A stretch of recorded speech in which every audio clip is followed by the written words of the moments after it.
You are listening to Blunt Radio, medically speaking. On LiveWireUrbanRadio.com, IceHouseRadio.com, 101.5 The Truth, SOS. Smoke one, son. It's showtime in Denver. This city hip-hop is forgotten. Punk you misunderstood or misplaced. I don't wanna believe you hating. You get so close but get so far away. I'm just saying, no NRF, no radio spin this game. I'm not playing. You can beat up the flow or pump your fist like he doing the Jersey Shore. Poppy got you one more. From the land of lost, I'm gonna make it at all costs. Like Dave's County, Rick Ross, Duty, whooping these are floss. He and Luda, pretend assassins, be grabbing Hilton's bands. Comparable to Lil Wayne and Hova, freestyling. You better call your next of kin. And when I crash at your stage, the whole building is mine. I'm off the track to bust a rhyme, explosive like Take 9. I'm full of that Rocky Mountain high, boy, I'm so fly. I'm off the Reddits, I'm hacking the satellite in the sky. I'm that fire on your blunt, an army airborne grunt. When I make it to Hollywood, I'ma do my own stunts. Say life, get with it. If it ain't about love, you need to shoot and kill yourself. Big city, we're making dreams come true. All it's showtime, showtime. For the hustlers and ballers, yeah. Showtime for the hustlers and ballers. Turn up your FM up in the cold light. Over signal, give the signal, it's showtime. On stage, throw a stack high in the sky. Let the light shine down. It's showtime, it's showtime, baby, it's showtime. It's showtime, baby, it's showtime. It's showtime, baby, it's showtime. It's showtime, baby, it's showtime. It's showtime, HBO and Cinemax, DreamWorks or Miramax. Listen up to hear the facts. I'm Mr. C4. Leave MCs exploding on the seafloors. You can't hear them from the Rockies. Pour no more platinum sold the city's top seeds. We grow the top speeds, feeding on pills, white and weed. See, y'all some fiends. I'm talking different types of beats. Hunting worldwide, we gotta eat. Local cats are only treats. Hilltop Lit got clips for Diddy beef. Ready for anything in Denver city streets. Hilltop Click started this thing, y'all. Y'all act like y'all forgot. Y'all ain't put us up for no awards. Y'all ain't even inviting us to no shows. We can't get a pass or nothing. Should I get a media pass? You know what I'm saying? We got Blood Radio. We on at FM right now. Y'all not texting us. We ain't texting the clothes, baby. Y'all want the show lock. We been had that. Y'all take it. Say life, get with it. If it ain't about love, you need to shoot and kill yourself. Big city, we're making dreams come true. All it's showtime, showtime. For the hustlers and ballers, yeah. Showtime for the hustlers and ballers. Turn up your FM up in the cold light. Over signal, give the signal, it's showtime. On stage, throw a stack high in the sky. Let the light shine down. It's showtime, it's showtime, baby, it's showtime. It's showtime, baby, it's showtime. It's showtime, baby, it's showtime. It's showtime, baby, it's showtime.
stand out in Denver. Loud at Casa del Smoke. It's the midday burn. Fire up. I'm Dr. D.B. Kush. DJ Longhair don't care. Jimmy. V-Jams on. S-O-S. Smoke one, son.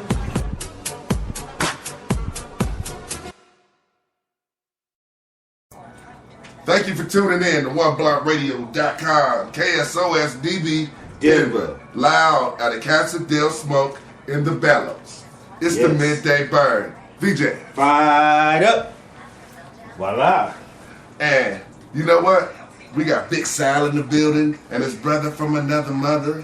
Introduce yourself, man. What's up, man? My name's Jason. Been in Colorado my whole life. Known Big Sal basically since high school, a little bit before that, and we've been partners ever since, man. Just rolling together, smoking, blazing, and fucking growing, and meeting all sorts of great people in this community, and spreading the good word about cannabis, and you know, that's what's spreading up. positivity and love, you know. We're actually working on a Cannabis Life clothing company that's actually hopefully be coming out by the end of the summer.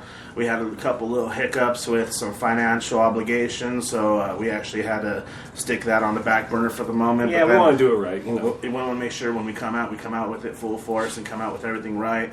So we're actually going to be putting a postpone instead of coming in 420 this year. We're actually going to come out probably late summer, if not the fall. So keep a lookout for that. We'll have beanies, hats, t-shirts, fucking panties, all types of stuff for the women, the guys, all things coming out too. And keep a lookout for like some events that I'm going to be actually part of. The Medicated Chef contest actually happening. That starts this weekend. Fox 31's going to be there, So and also some what other are people. what are you gonna throw into the what's your right hand punch? But you don't want to tell nobody yet. Well, actually, a couple people already know, and actually what I'm going to do for this Medicated Chef contest, just for the first primary round, I'm going to do an infused medicated couscous with Italian seasoning and olive oil, and then I'm going to make an asparagus with an infused olive oil on it too, with some special seasoning and some red onions. And I'm going to do a stuffed chicken breast with cream cheese and chives that's breaded, wrapped with bacon, all medicated and infused with some goodness. It sounds good, and it sounds healthy. Well, I mean, I can't say not just snack say that. food anymore. Trying to broaden the horizon for Medicated Chef. Like I said, I have been blessed enough that I've tasted a few things that he brought out to the different bits. I look for And he infuses everything well. Very well. It definitely works. So in the Medicated Chef contest, just a curious question, is that just for people that's licensed or anybody that medicates food now that it's recreational can get Anybody could get into it. You could just mostly there's a primary round happening this Saturday, and then they have another round that you have to make a video and have people vote. And I'll be making my video soon, so I can get everyone to start voting for me. You know, vote for Big Sal. You know, I want to win this. I want to be known as Colorado's Medicated Chef. Coming out with all the stuff I'm doing. People always say I have a passion. Well, I don't have a passion. It's my lifestyle. You know, There it is. That's what, you know, you just said something, Big Sal, that a lot of people, we was talking about it yesterday, we had a rant and rave type show, and we've been talking about it over the last couple of weeks where people talking about, you know, all these new people that just jumped in it and they're so passionate, and I'm like, that's cute. I said, but this is our life. We live this. Like, we've been doing this. We do this every day, 365. Oh yeah, It's about the patience. Oh yeah, there's times I'm waking up from like 7:30 to 7 in the morning doing my work all the way till sometimes 3 in the morning, Right. and only getting like 3-4 hours of sleep, and I'm still working, you know. And you're making yourself go to sleep because you're just thinking in your head how much more you still got to do, but you got to get this little bit of rest. Yeah, there's never enough hours. Even there's times my body even tells me, "Shut down, You're fool, done. shut down, just You are fall done. asleep." You know, so for all the people out there, I like all the new people because it's interesting to the community. But in the same token, you know, you got to know and respect the people that's been around here that without them, there's no paved way. You know what I'm saying? Like, people wouldn't have expanded ideas if it wasn't Big Sal's and Thurlow's and Larissa Boulevards and Miguel's and V-Jams. You can't forget the V-Jams and even the A1 Sick, you know? right? I mean, Mr. Gorman. I mean, like, there's people that did major things in our community, and it was their life. They didn't just jump in when it got good now. And, you know, I hope all the people that's out here in the long run understand what it's really about, and that's the patient. Exactly. And actually, we're actually going to be going down to the courthouse at 1 o'clock on Friday, the 28th. And we're actually going to be listening to what the government has to talk about, the elevated plant counts and stuff. And that's For another caregivers? thing. Oh, yeah, for correct, yeah. caregivers. This Friday. Okay, so I thought it was the 27th. It's the 28th, yes. So it's going to be the 28th? Yes, the 28th at 1 o'clock down over at the county building. We're going to be all getting together and actually listening to what they have to say about the elevated plant counts and all about the caregivers. And that's actually something that I'm actually part of, and I actually want to go check it out because, you know, if I do not get an elevated plant count, I can't take care of my patients right, you know. Right. My patients have to have their edibles, and you got to remember, you know, it takes a certain amount of stuff to make a certain percentage of THC or CBD inside your infused products for That's your right. patients, you know. That's right. So Certain patients can't ingest raw cannabis, you know, smoking it or vaporizing it. I mean, cancer patients shouldn't be smoking anything. Right. You know, I mean, ideally, nobody should be smoking it. I mean, it's absurd to think that one patient that is less sick than another patient deserves less treatment than another patient and has less options than anybody else because of plant counts. I mean, infusing takes a lot more plants to get the bang for the buck. I mean, you get a lot less yield than you do from just plants by themselves, you know. And the whole thing about this, I mean, our entire community, I think, is going to bond together here. Everybody in the community that recognizes the fact that edibles are a real thing, and patients that shouldn't be ingesting cannabis any other way than activated THC in an edible form, or in a tincture, or, you know, even in a salve. You know, even something that goes on topically. I mean, that's technically considered a concentrate. yeah, because there's cancer patients I have that actually get the medicated salve, or mostly I make a shea butter that's medicated as well as a lotion, and they use that, you know. Some of the people who have really bad arthritis get the lotion and use it on their hands, you know. They put the lotion on its skin. But even as that, you know, topicals are good, and also ingesting, you know, you have to make sure it's ingested so it could break down everything, because all your cells are actually reforming on the inside to the outside, you know. So if you could start from where it starts, from the inside of you, of course you're going to be able to stop it, especially with the cancer cells, how they break down with all the CBDs, THCs, and everything, you know. So And I think bottom line, the way we feel is that it is 100% about patients and patient access. It's about the patients and making sure that they are able to get their medicine and the quality and quantity of medicine that they need to get through the month. You know, Yes. that's the whole reason that we got into this thing in the first place. My aunt has severely degenerative MS to the point now where she used to operate a ranch down in Fairplay, 120 head of cattle on 120 acres. That's funny, 120, but and she is to the point now where she has to stay at the ranch house. My cousins have had to take over the entire operation. She was running that thing single-handedly, and it, you know, I got into this strictly to be able to provide for her, and now the community has grown up so much that there's so many people in need of quality medicine, you know. now that it's legal, there's so many people that could come out of the woodworks and be like, okay, People I are need flocking help. here. I have Amazing. I have like RA, you know, really bad arthritis That's right. that I can't use my hands, so I need the topicals. Or I have really bad skin cancer, so I need some Phoenix tears for my skin.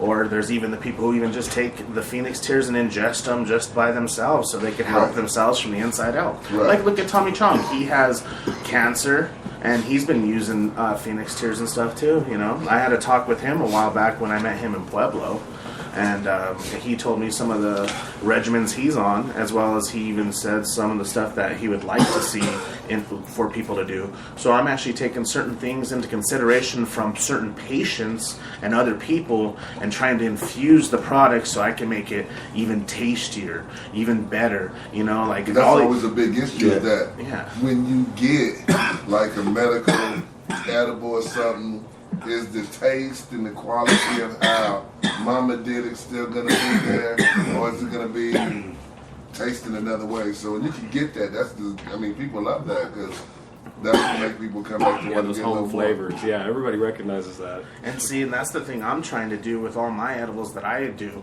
and even in my cookbook, I'm telling people what to do, how to make the butter, how to make the coconut oil, how to make the extra virgin olive oil, infused hemp seed oil, even how to like just start, even if they needed to, using it as almost phoenix tears too, as like using an alcohol extraction if they need to.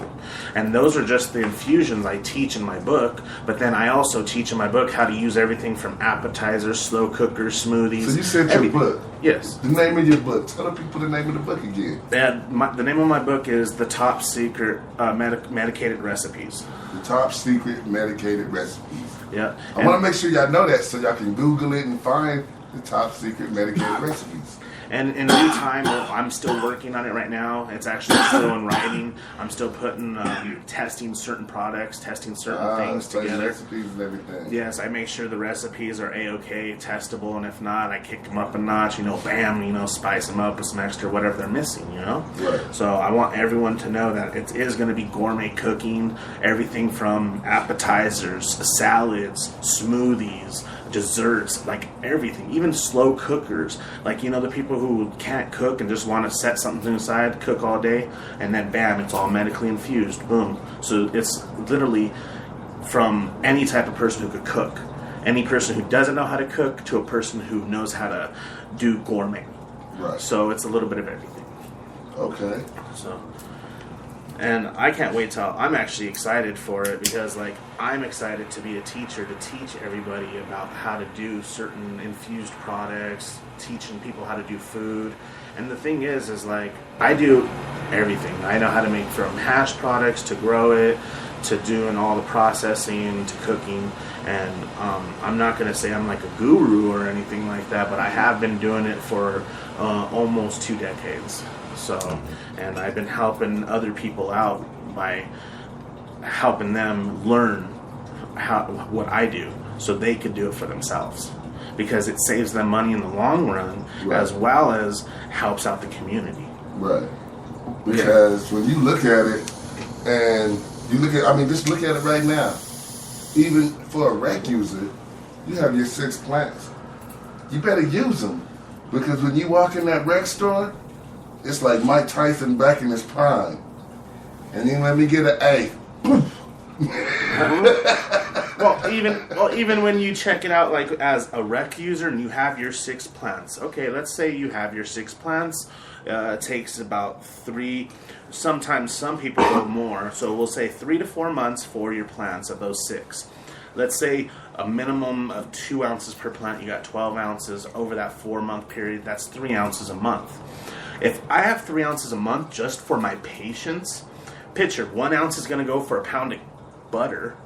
Use 1 ounce for 1 pound of butter. Right. And that one thing of butter is supposed to last them all month long. When I know people who use almost 3 pounds of butter cooking from all their edibles, from everything. So that takes up all of that weed right there for them.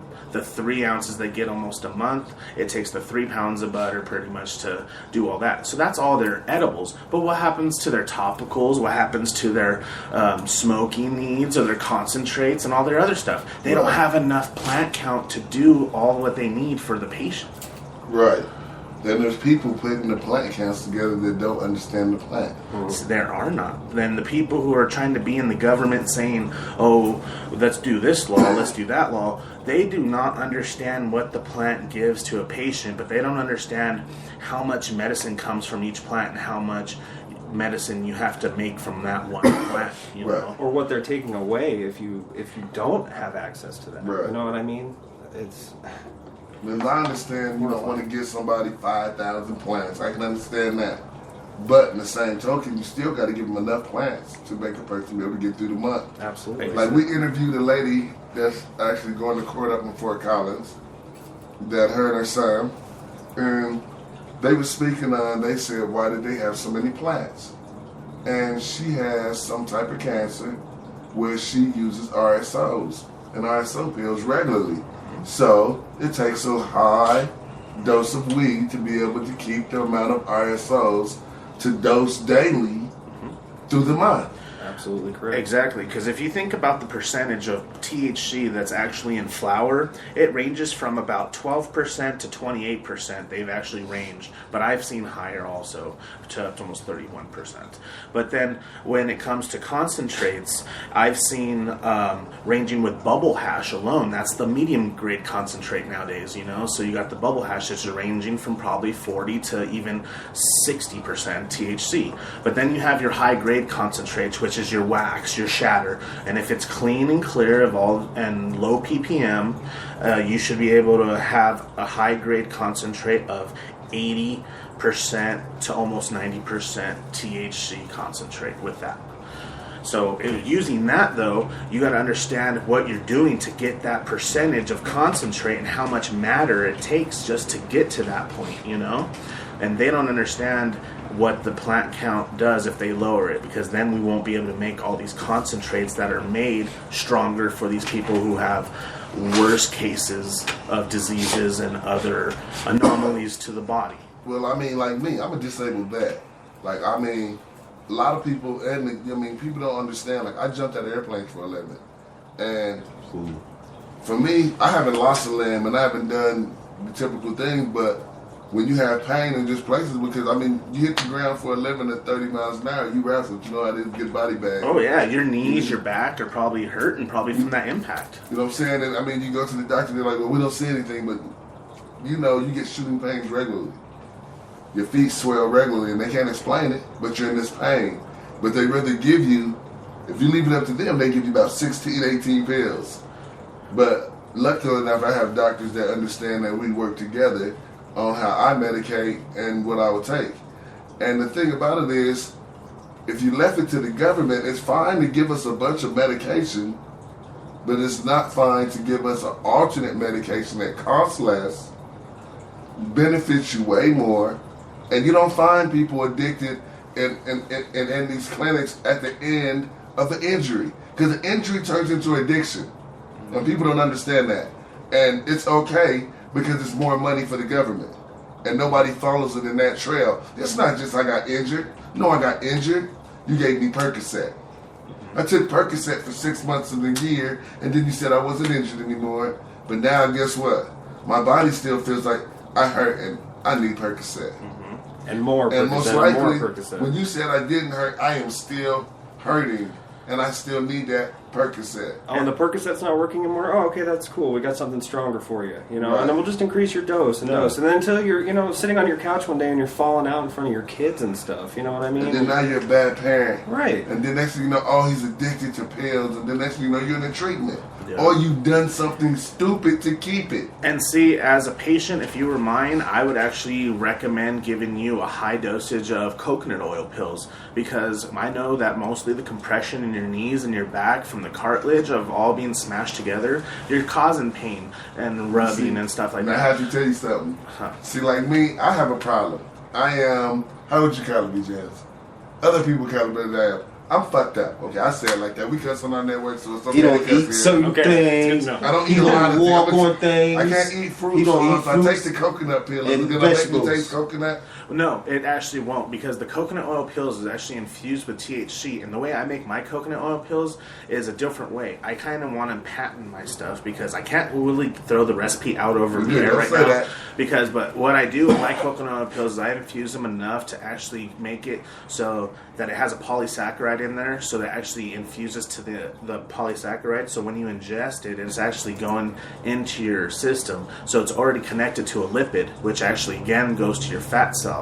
But then with the coconut oil, it actually helps with your cartilage. But with also the THC and the CBDs in it, actually helps with the inflammation. So then your inflammation helps out. It lubes your cartilage and your knees and everything. Don't bone on bone. Yeah, see, exactly. So all that stuff helps out with the coconut oil, and also what else I put in my pills. See, And everything's all natural mostly, so. see, like for me, that's my biggest issue with like being a vet and being like me is because, you know, I have a half a Howie Mandel syndrome. Like I don't eat buffets. Like I gotta catch stuff early. It's a lot of different people. If Yeah. you think about How I'm many about people 5 that people. they had in movies that had some type of compulsive behavior? I He got all of them. I got my right. Like if you see, ever notice that the bongathon when you come, there's always a big tarp on the ground around us. Cause He I can't don't walk stand on grass. I haven't. I missed the bong and I want to go. I wanted to go this year, but But I actually, He can't walk referee, on grass. and I have to go through this big mental thing. To If ref grass these is games. high, As he's soon as the game's yeah, over, okay. like I can ref the game and keep going and it's try to keep it out of my head. Hey, man, we As all soon have as our the little game's over, I idiosyncrasies. get off It's all there, good. stand Yeah. on the sidewalk till the But next you got a game lot starts. I of come back. You know? You don't eat from people who cook from. You can't just cook for him. See, Big Sal don't and realize he that just I come ate his food. That he and don't it- realize he that eats that your was a lot food. for our thing. So Wow. he I trusts your don't- food. I don't but eat we don't, anybody he don't else, eat like, anybody that. food. Like, I've if you actually notice, I can grown eat up. anywhere. Major compliment, What's man. awesome is I've actually grown up cooking. I started at the age of like 4, working in the kitchen with my mom and all that stuff. So I Okay. started learning how to cook from scratch, and that's what I've done ever since I was young. So I have almost 20 years at least experience just cooking. So, and also all through the years of being a teenager, it's always been cooking and going to get jobs for cooking, you know. So it's always been in my kind of like my When Big lifestyle. Jams found out he wasn't there the day I ate, he was like, "You ate Sal food? You ate it?" He said, "Oh shit." He said, "Sal don't know that you don't eat people food." It's good though. It's No, good. I came back. That's awesome. Yeah. I ate twice. All my food is I'm very clean. I wash my hands. I make sure everything. The person I looked up to as a chef was always what's the guy's Gordon Ramsay. You know it's funny you say that? Kitchen nightmares. I got two times, me and a friend here, Yuli, which now he owns Goombas out in Arvada, Greek type, sandwich type, pizza type joint. But me and him, we started off as jokes, like we're gonna try out for Hell's Kitchen. And actually made it to the final round here to almost get on the show. And then we went to Vegas and tried out and made it to the final round there. Oh, that's awesome. It, funny, but them dudes are funny because they look for people just to be an asshole like Gordon is. Right. And we just riding through the rounds because, hey, you just supposed to be an asshole. You got a fire down the way and you letting them smoke. It's all about the drama. We're good, man. I can act my ass off. That's great. Here, you want that? Hold on, I'm gonna wait a sec. I'm gonna take us to a break. Let him take the dab. And right now, we're gonna designated give dabber. you. Oh, you're not a dabber? No, it's all good. Designated dabber. That's cool. Designated dabber. And guess what? Today's show, I got to give y'all an idea, right? We started the show out with, of course, me and my daughter and my people's Just Bo and Mr. Liv.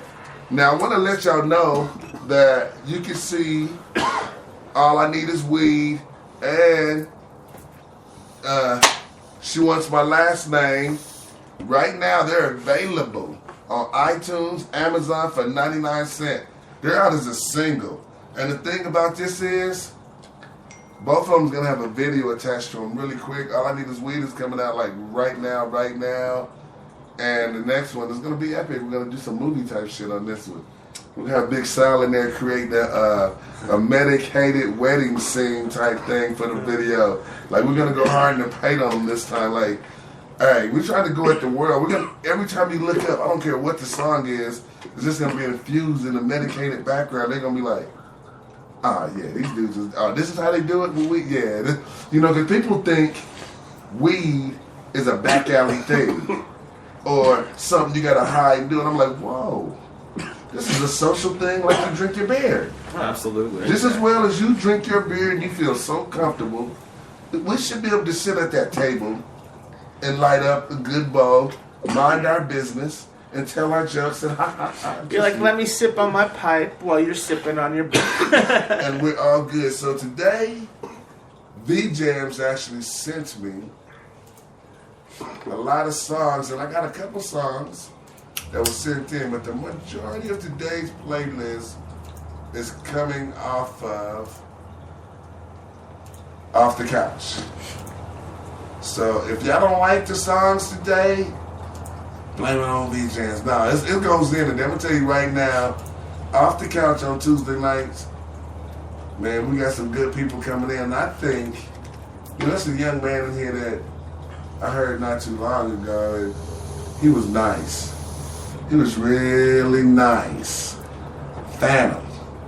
Phantom came in and dropped a nice video. He did the whole day thing with us, didn't he? Yep. He just hung out. And then we had Cafe.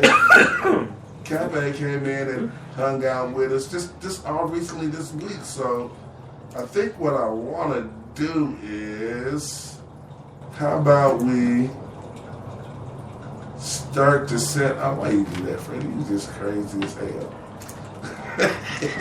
We just start to set with those dudes. See, sometimes you got Big Sal in here slinging Darth Maul at him. Look, I'm going to tell you what I just did, right? As I'm talking to you, I'm waiting on the song to load, and I'm leading them into the set, right, Big Sal?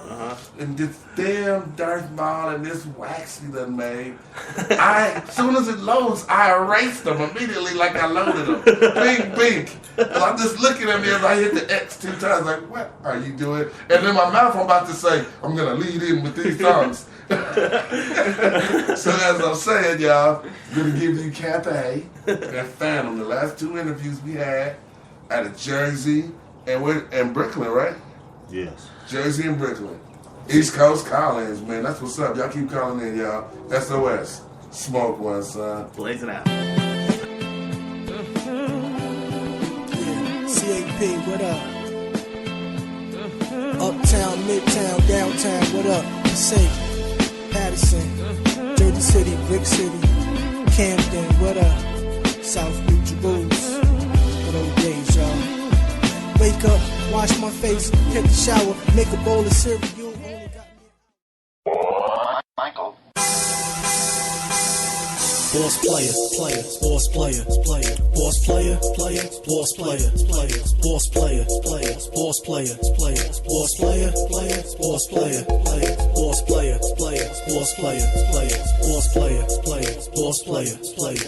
player, boss player, boss player, boss player, FIFA for fun. Oh, here I come.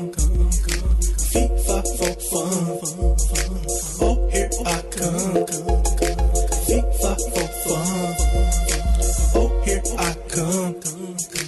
FIFA for fun. Oh, here I come. Grinding all week, yeah, your boy need a break. Been single for a minute, so you know I'm on the chase. It's a whole lot of chocolate up in this thing. Thick thighs, high heels, big booty, and nose rings. If she got a mind, you know she a queen. Go and pour her a drink, she deserving of a king. DJ got it poppin', dance the only option. A night off the loud, right before I got it. Look at that girl twerk hard like she mean it. She probably got a man and he probably never seen it. She tired of being bored, so she slipped me a number.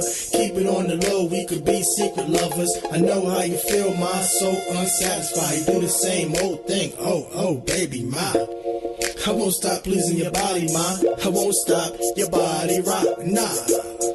And I'm so for real. In the bed, get it wet, you in love for real. And I'm so for real. In the bed, get it wet, you in love for real.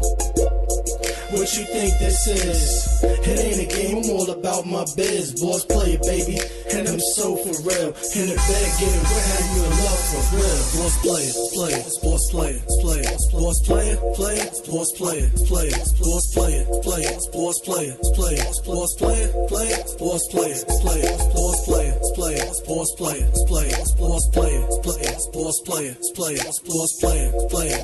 player, boss player, boss player. FIFA for fun. Oh, here I come. FIFA for fun. Oh, here I come. FIFA for fun. Oh, here I come. FIFA for fun. Oh, here I come. Yeah. It's not only guys, it's boss players. It's female boss players too. Y'all better get hip to the game, man. Hey, man, I'm trying to put y'all on. But the game ain't free like that. You know what I'm saying? See, boss player like me, that mean boss player handle his business, do what he gotta do, take care of home, handle his business, get his guap, get his paper, get his money, get his moolah, keep it moving, don't stay stuck on stupid.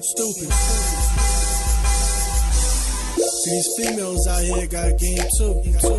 Every game is some of y'all dudes. You know what I'm talking about. Shit. I ain't been game by one or two. But it's all in the game though. We hold no grudges or nothing. Just keep it moving though. No.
Talking no Reggie Bush to that mid-grade. Only rolling that top shelf. Gold medal type Mary Jane. Call my wee man Mike Phelps. And I roll up till I can't no more. Post up a straight face of O. So if you ain't trying to match one, don't come to my place to blow. I'm gone. Send me into my zone. Put some perp in this vaporizer. Take a hit in this song. So if you ain't rolling that strong, then you ain't in the rotation. my niggas on probation. Cali could be my favorite. Blow purple special occasions. From the coast, so it ain't no exotic, I ain't blazing. I'm serious. And just in case you curious, if you ain't matching or putting in, you ain't hitting it. Period. You know I'm smoking on. Ain't never ready till I be getting low. I always smoke the best, every hit is strong. If you know what I mean, then let's get it on. Bet you ain't tryna match one. Roll up, hey. Roll up. Bet you ain't tryna match one. Roll up, hey. Roll up, smoke. Bow down, they know my M.O. Blowing down with my kinfolk. Bubble gum to the white with 'em. Hydrochronic, that endo. Big blunts, no skin though. Switch your game, what you know. In the cold, we roll 10 to mo. Don't believe me, just ask bro. When I hit the scene like, hold up. Take a shot, then roll up. I'm high as hell and I'm zoning, but I'm still lighting that dro up. Piece of rock, let's pull up. A&G, they know us. Neck and wrist stay froze up. My pocket's bigger than boulders. I'm serious about my paper. All them broke niggas gon' hate us, but my team sitting at the top and all them other dudes is like anchors. By the flow, they ain't touching us. Who you know that's cold as us? Absolute straight sick as fuck. Every verse is like throw up, but really though, let's match one. Choking on that Afghan, mixed with a little bit of liquor, got me feeling like I'm Batman. So roll up and smoke, bro. Bags of weed, I got plenty. Ain't never gotta worry when I'm rolling up. We never smoke that red G. You know what I'm smoking on. Ain't never ready till I be getting low. I always smoke the best, every hit is strong. If you know what I mean, then let's get it on. Bet you ain't tryna match one. Roll up, hey. Roll up. Bet you ain't tryna match one. Roll up, hey. Roll up, smoke.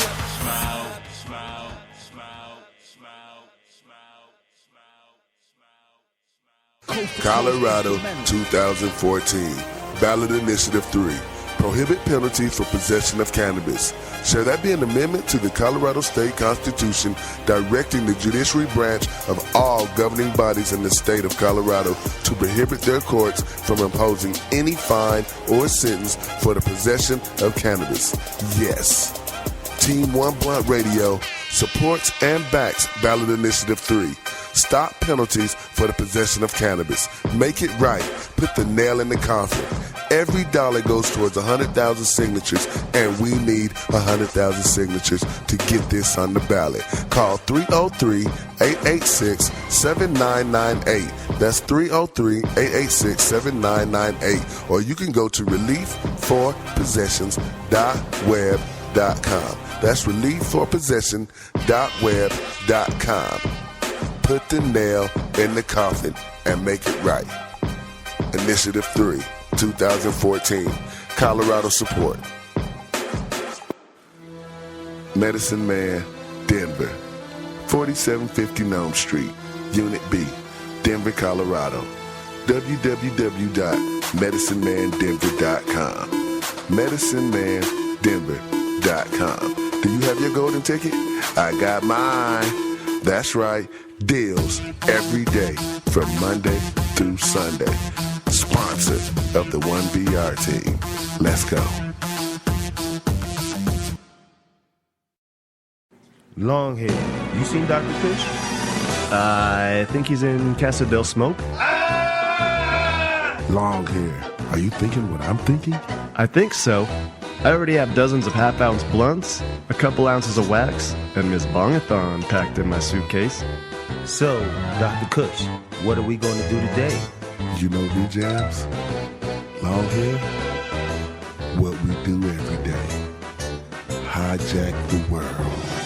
HollywoodRadio.com has been hijacked by One Blunt Radio, the highest show on the planet. Every Monday through Friday from 2 to 4. So stay tuned and stay high. SOS. Smoke one, son. Yeah, boy. What up?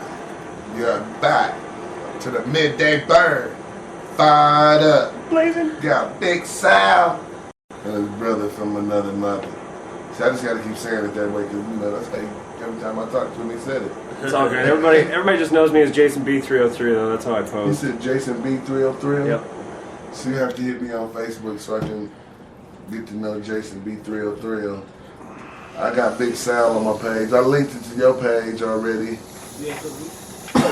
So if y'all want to get a replay of the show, you can go to Big Sal's page, my page. Yep. It should be linked through the circuit here really quick.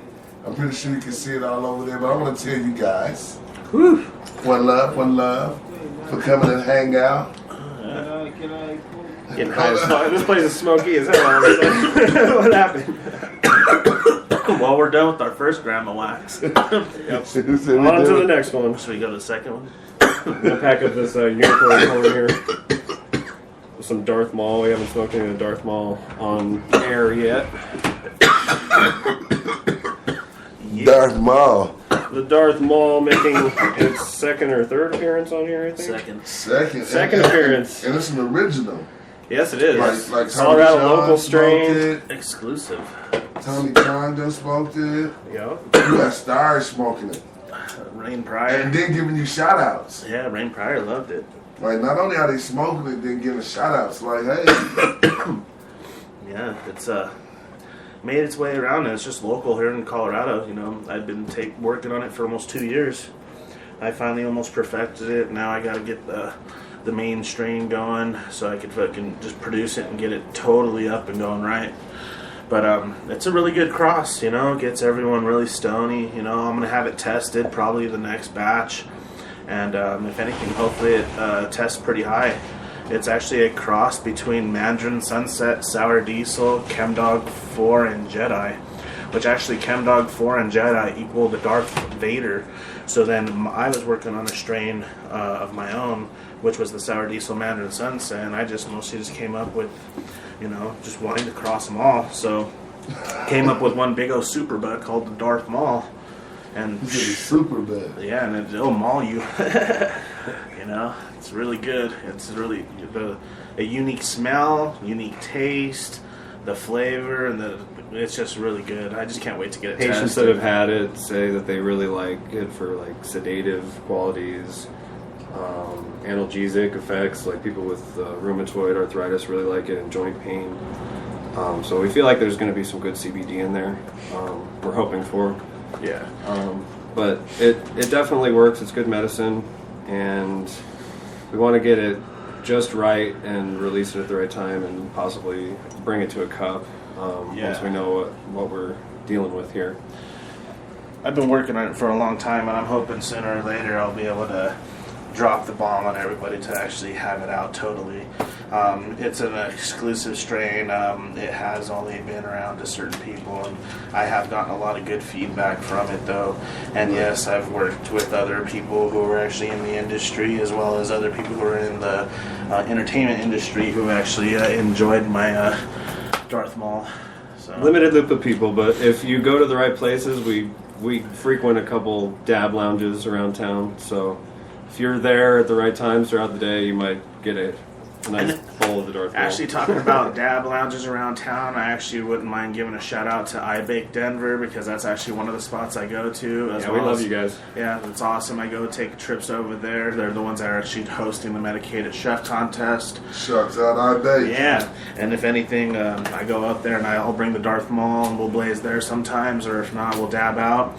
I also go sometimes to Three Kings Dab Supply over off of 44th and Ward, too. That's another one that just recently opened. It's my friend Shelton's. He actually has a pretty good spot. Actually, this Crave dab rig we're smoking on right now on air is actually hitting pretty nicely, and I got that over there at Three Kings. Hooks it pretty fucking nicely up over there. It's basically the only place on the west side, too, where you can go take a dab before you go up the hill to go snowboarding or whatever. So as long as you're not driving. Yeah, if you go up there over there, you know, just tell them Big Sal sent you, you know. It's a good spot. You know, we're always going up to the mountains, so we're always hitting that spot up before we head to like Red Rocks or go head up to Morrison, or even just heading up the hill, you know. Good people for sure. So, yeah, definitely. But let's take a dab. Who's dab in the air? Okay, I'm back on the unicorn here. And then we got the unicorn pipe all going and all that. Stuff with some dark mall. I got the good bit for my wife.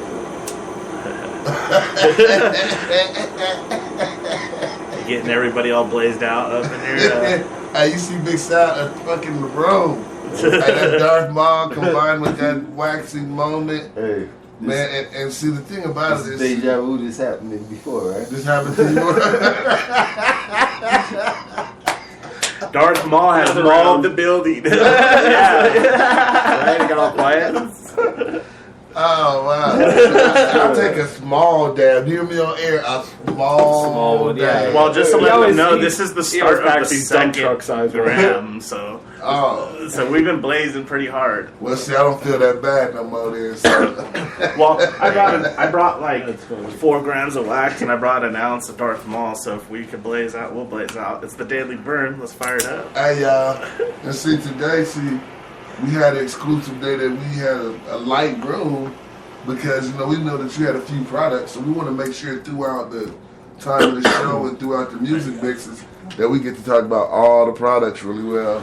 That's awesome. We appreciate your guys' time too, Oh, definitely. Anytime we get on the air and get to talk about cannabis with some cool people, love it. It's always fun. Yeah, for sure. I think it's great how the fucking community's just grown so much in the last couple of years.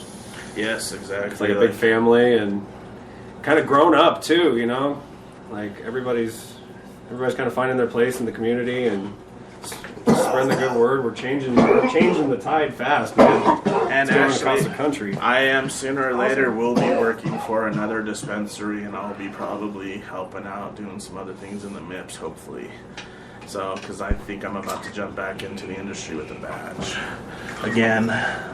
It's just I needed to do some stuff to work on my book and work on my Darth Maul by myself for a little while. So it's been like over a year that I've been in the industry. So I'm gonna jump back into it too soon, and hopefully they'll whoever I go with, takes care of me because I know I'll take care of them very well. Especially with the edibles and all the other stuff I've been doing. Because like even if I do a MIPS, I could go in there, I could bake tons of different goodies. But if they want to start something new, we can start with something new, So, got tons of ideas. But the cookbook, for one, I can't wait for that to come out because I'm excited. Yeah. It's just I've been tasting some of the goodies and all that, and it's good. And everything's from scratch. Like, I teach you how to make homemade Alfredo sauce from scratch, all types of things. We're also producing the book too, so all the art and stuff is going to be produced in-house by us, and we're going to be having it published by a local publisher too. We just want to keep as much money as we can in Colorado. We're about mom and pop. We're not about the big guy. You know what I mean? And so we like to support locals. That's how we are. We're locals. We're Colorado. We've lived on the north side our whole life, and I'm Colorado bred and fed, so I just mostly want to bred and fed. That's good. See, sound like my son, huh? Colorado ground, best weed I ever loved. You don't know what I'm talking about, the weed to me, but I'm a Colorado man. Yeah. I was born in Jimmy Center. I was born here. I'm a Colorado native, and I just love it here. We have everything from the rivers, the lakes, the mountains, the plains, like all types of weather. Even though Colorado has bipolar weather, all in one day it could be sunny, and then it could go snowy to rainy, back to sunny. We get a hailstorm might flip in between there. You might catch a whip of the hail. Yep. Like the weather, wait 25 minutes and you should be good. So if you like all types of the other day, we had a real good snow for about 17 minutes. Right. Yep. Exactly. Then the sun came out and everything was melted, and then it just looked like it rained. Just watered the lawn with snow, basically. I said that was real cool. Damn, that was a big one. We looked out the window during the show. He said it's snowing. Look up. Sun is out. What's up with the bipolar weather? See, that's the time when you just gotta stay in the house at that time of the day, because that's when everybody gets sick. Because they moved around and got hot on them, got wet on them. Like, God damn it, mother. Dab in the air. Okay. Dab in there. Dabbing hair. I just took one, so I'll take another one. I don't care. I just took one too. He said, I'll take another one. DJ didn't even look. He didn't even look the other way. He did this. He said,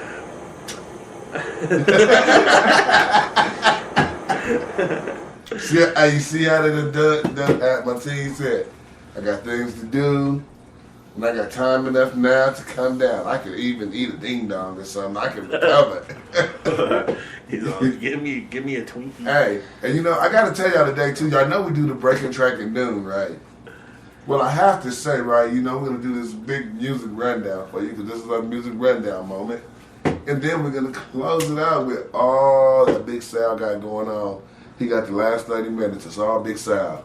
Hey, as I call it, it's up close with Mr. CNN because DJs is going to be over there chilling, stony, coming back to us because Darth Maul is entered the building. Yeah. But we ain't gone yet. What I want to say is, you know, that's at noon because today the breaking track at noon is all the tracks because none of them's been played on here before, other than the first one because I told Big Sal I was gonna, I'm gonna bump this. We're gonna go into because 420's coming and everybody's hype in the city and we're gonna do this drive on Blind Radio. I'm gonna do a picture video on purpose. You're gonna see some clips of live footage though, 'cause I got a lot of live performances. So you're gonna see live performances and a lot of these pictures flying through of this 420 song that it depicts, you know, Blind Radio's feeling about 420 is. It was a freestyle at 11:59 going into 420. Mixed down, we brought it to 420, and it's been banging ever since. That's awesome. Yeah. But right now, we still got 5 more minutes. So now, in desserts, what's one of the best desserts you think you've made thus far? You know, there's all types of different desserts, but a really good dessert is this chipotle brownie with cinnamon ice cream. That's actually a dessert I'm actually making in there. And it gives a little spicy, but it also has enough sugar and coolness from the cream and the chocolate that actually cools your mouth. It's actually really unique flavor, and it's actually infused too, so it's actually really good. See, he's not a cook, he's a chef. He's not a cook, so I can't even say cook anymore. Like, he's a chef. He looks like a chef, too. He looks like somebody that would come from back there. Hey, speed it up. Come on. Hurry Let's up. get it going. You know, kick it up there. Come on, we got people to feed. No, I can see that, though. I mean, but, man, and I know, you know, to make a good medicated dish would make it very tasteful. It's hard, so I'm always going to say that. So this is a good competition where, hell, Medicated Chef, what they say in the second year, but he actually has a DVD out from years ago from the Medicated Chef. I went to the first Medicated Chef because, like, I didn't want to start entering any competitions or any contests until I actually seen them. So I went last year to the Medicated Chef competition and see what people made and what everyone was doing. And this year I entered it, and I want to start getting into it more and more so I can start entering competitions, because there's other competitions I want to enter. There's stuff that I want to enter with my flours. There's stuff I want to enter with my concentrates. There's stuff I want to enter with my food. You never know. We'll see how my cookbook comes out and see what people think of it and how that goes. I think it's going to do well. You know, and with that cookbook and all that stuff, it's going to help a lot of people. And I'm more looking for the patient side of it. You know, I don't call it the top secret cookbook for nothing, you know. Well, I got a challenge for you in your book. Huh. You see the eating style I have? To come up with a recipe to you that's healthy and it'll go around my eating iniquities. And I'm going to tell you at the end of the show, that way you'll be able to accumulate what kind of meal you'd have to put together.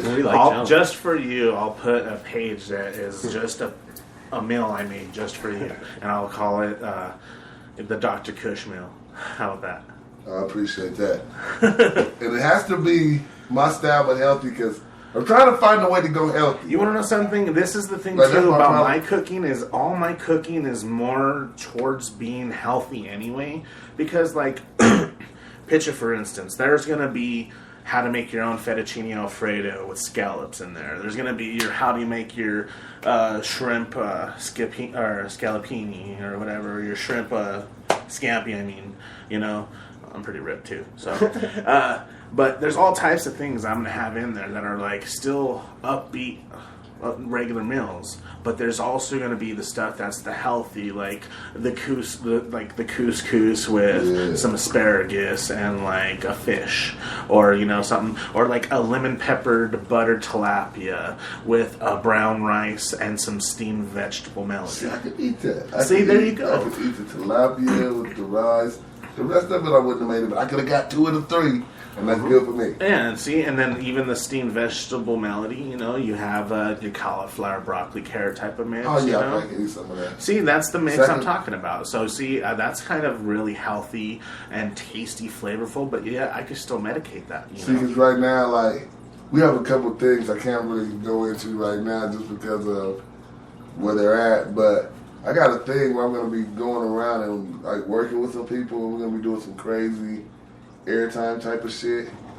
And they're gonna see us go through a couple of processes, and one of them is gonna be me finding a way to eat healthy with this bad habit, and finding a way to try new stuff.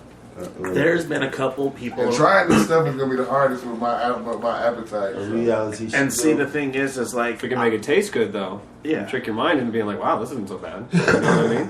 And I've been working with a couple other people around town who actually have certain needs in their diet, and they've talked to me about coming in cooking for them and actually preparing almost like frozen meals and just stick them in their freezer for them for like a couple weeks. And I only show up like 1 every 2 weeks just to do that for them. And I've been talking to some people about that because their eating habits have been actually out of whack. Some people don't know how to prep food and don't know how to medicate their food right. Some people could over-medicate their food. Right, doing no good. Yeah, and you could do all types of stuff. You could burn. Like, see, for me, I'm a type of person like, we work a lot of hours. So you need something that's going to medicate you but also not have you completely pass zombie. out. You gotta be able to keep going. Yeah, you don't want to sit there and eat a whole meal and have it be almost 1,500 milligrams or anything like that. You want to sit there and maybe have a good hearty meal and have it be like maybe 200 milligrams, maybe 150 milligrams. You know, you don't want to harsh it out and throw like a whole bunch of stuff in it. You know? Be able to benefit from it without overdoing it. Right. You know? I mean, and functioning. And I think that's a lot of people, that's what people's stigma is. The stigma they have is you won't function. And on that note, y'all, I'm going to take you guys, like I said, I'm not even going to give you the breaking track. Yeah, what the hell. You got to do it. We love you guys. Gotta do it. Gotta do it. Hey, man, y'all been tuned into the Midday Bird. We'll be right back. Yeah. What you doing? I don't know. What you smoking now? Have you had your wake and bake yet? Have you danced one? Have you filled up your bowl? What about your edible? Have you had a long type of sticky type of substance rolled up in a beautiful type of wrap? Have you vaporized? Do you know what time it is? Do you? Do you? Dabbed out in Denver. Live. It's the breaking track at noon. So roll you something up, get ready to get blown, and hear the hottest independent music out here today. Send us your tracks, baby. Breaking track at noon. Fired up, y'all. Let's get stoned on One Blunt Radio.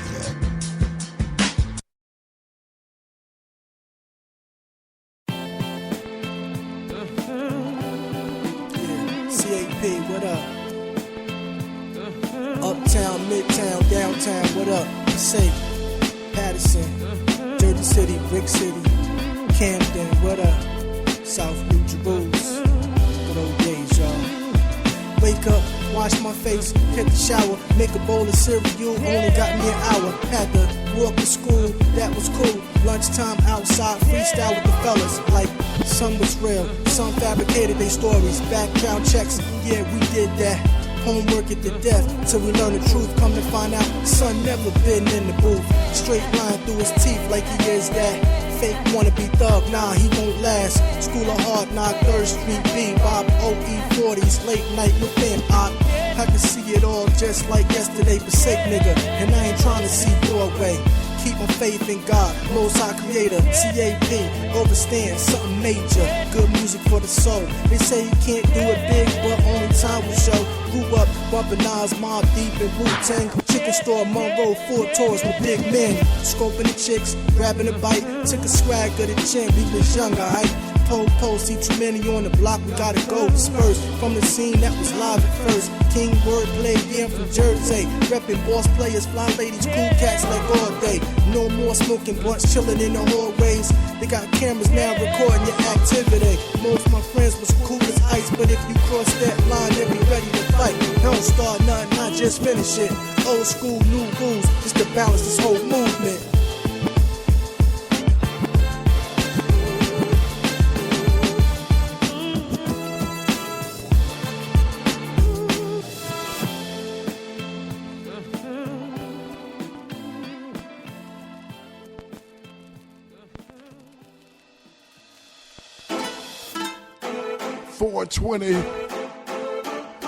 It's 4:20 on my clock.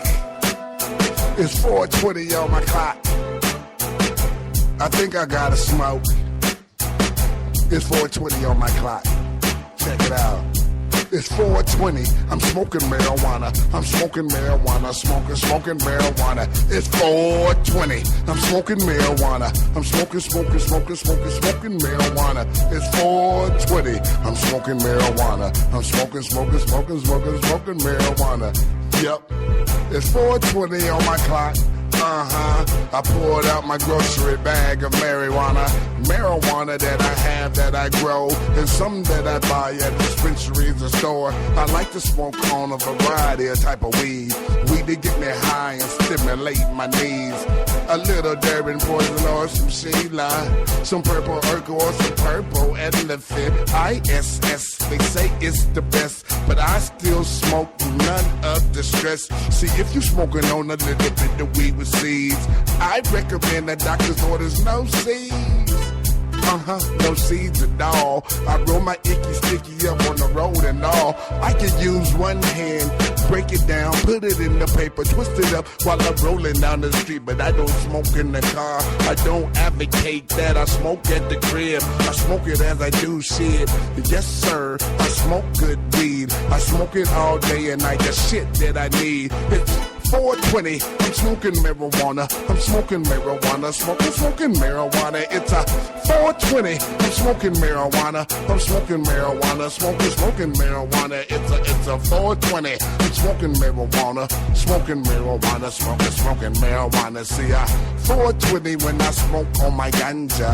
I might eat a little edibles. I like to suck a time or two. Some reefer cola with a sip of my drink. I even get a little bit of chronic cola, the tea, or some popcorn. It's easy to eat. See, I think about it at 4:20 in the day. Every now and then I like to smoke it every day, but I'm a little stupid with my smoking, so I twist it up. When I twist it up, I roll it up, I smoke it up, I smoke it up.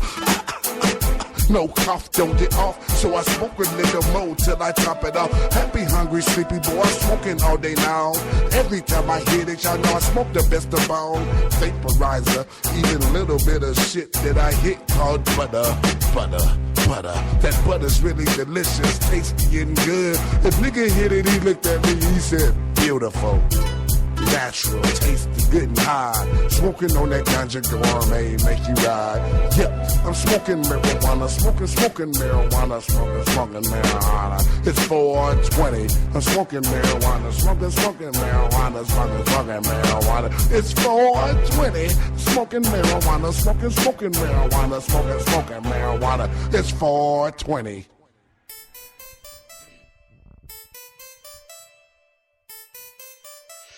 This is a nightmare. Yeah. It's 40. I'm up. Could stop. 2 hits of that good loud and I can't hear what you saying. Now I'm up in them cuss clouds. Think I lost my brain and my over. They too proud. Cause we all get paid. I'm smoking too loud. We don't turn down what you saying. 2 hits of that good loud and I can't hear what you saying. Now I'm up in them cuss clouds. Think I lost my brain and my over. They too proud. Cause we all get paid. Smoking too loud. We don't turn down what you saying. We don't turn down what you saying. I'm on so much louder, we playing. I'm on Dodo now, yeah, we baking. Just sit more in town, now we waiting. This ain't no Jamaican. That medical, keep my eyes low. Got hella homies who make it. I can teach you niggas about hydro. I take a bold hit, cause that patient shit might fuck up the taste it is. Wait, fuck that, we ain't saving shit. You packs of Dutch is my favorite shit. Finna roll it up, take a hit. This here is that trap shit. Slow niggas making money do a backflip. And now I'm laying on the paper like I'm mad trash. Taking 2 hits of that good loud and I can't hear what you saying. Now I'm up in them cuss clouds. Think I lost my brain and my over. They too proud. Cause we all get paid. I'm smoking too loud. We don't turn down what you saying.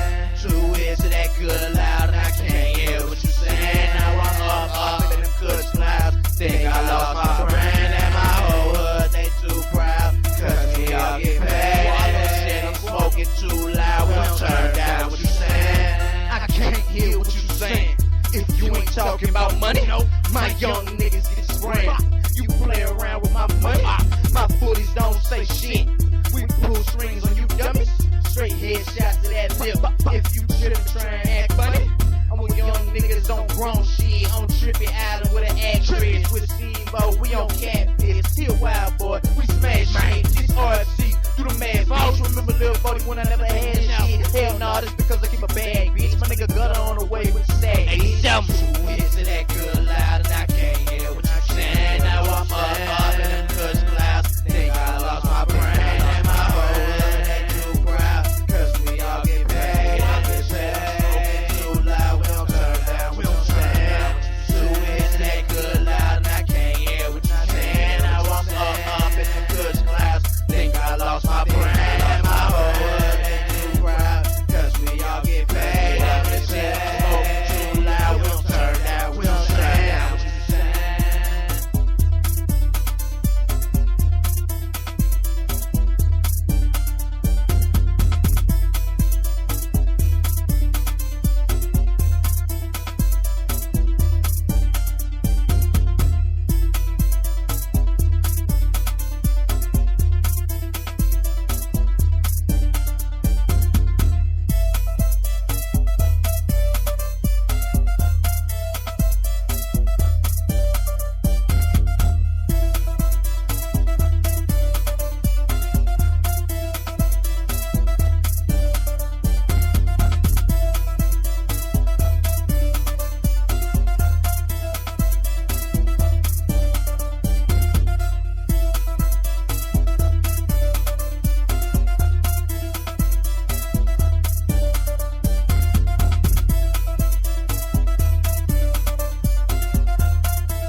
It's Renegade again, yeah. To all the people of the world, yeah.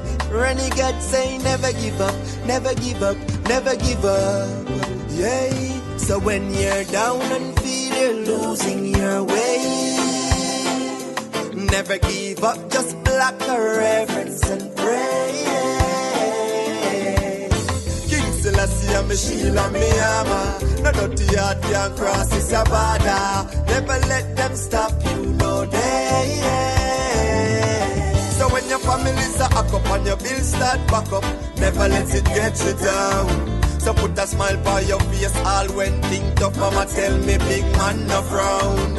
Me make a trot in at the street, we go look food for eat, but nothing now go on a town. It's desperate time called desperate measure. People face it all around. So me know no want a chance, we go Uncle Sam. Nobody know their yard, we give you helping hand. Go through a ask when me get me entry from. Tell them everything straight from me entry from. Mama need help here now, so tell me one can't live off a welfare, them need healthy farm. But when things broke loose and no healthy comes, so just listen to the situation. When you're down and feel you're losing your way, never give up, just block a reverence and pray. King Selassie and me shield and me armor. No dirty heart can cross this a border. Never let them stop you, no day.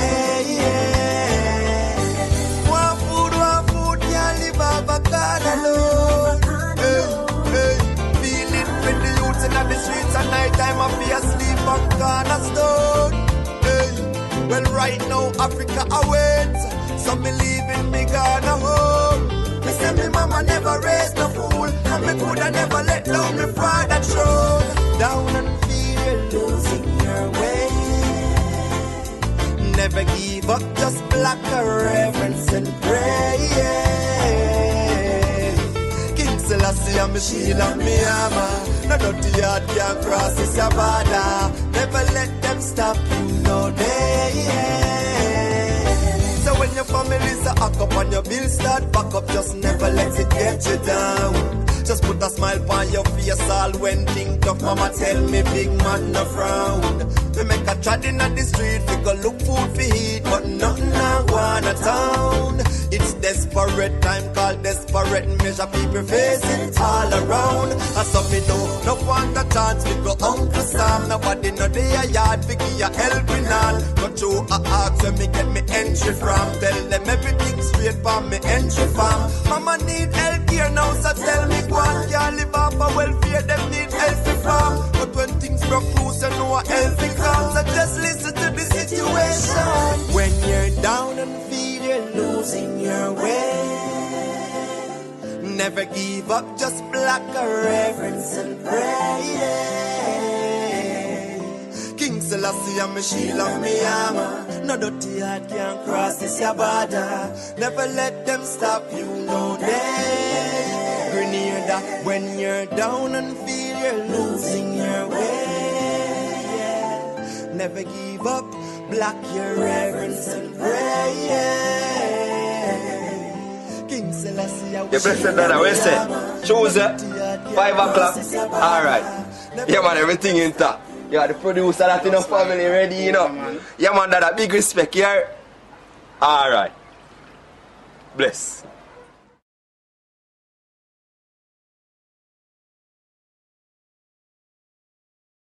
One, two, three, come on. How you feeling happy?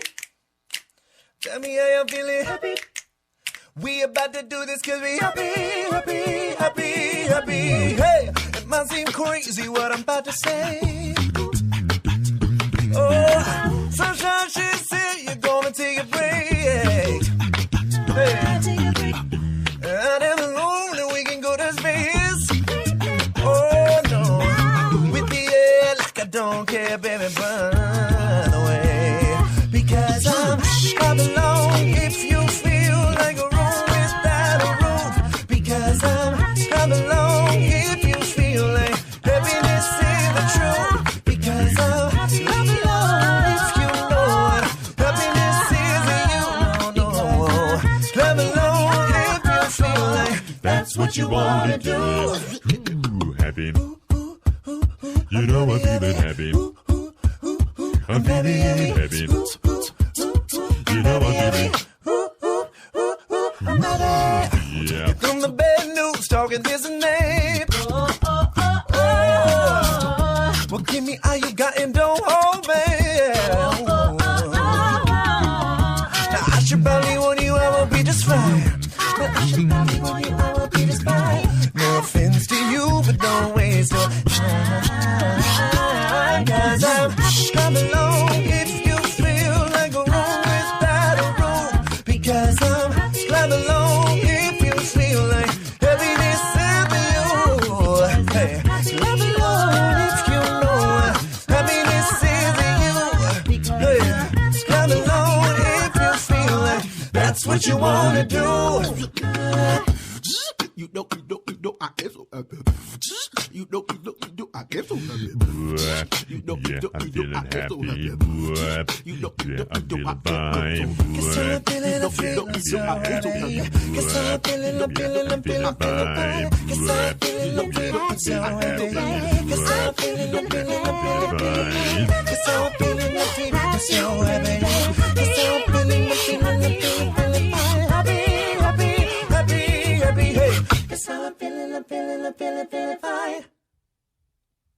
Because I'm coming along if you feel like a road without a road. Hey, come along if you feel like happiness is the truth. No, let me know if you know happiness is the truth. No, come along if you feel like that's what you wanna do. Bring me down, nothing can no. Bring me down, no, my level's too high. Oh, sing with me, because I'm feeling happy, no. I'm feeling happy, no.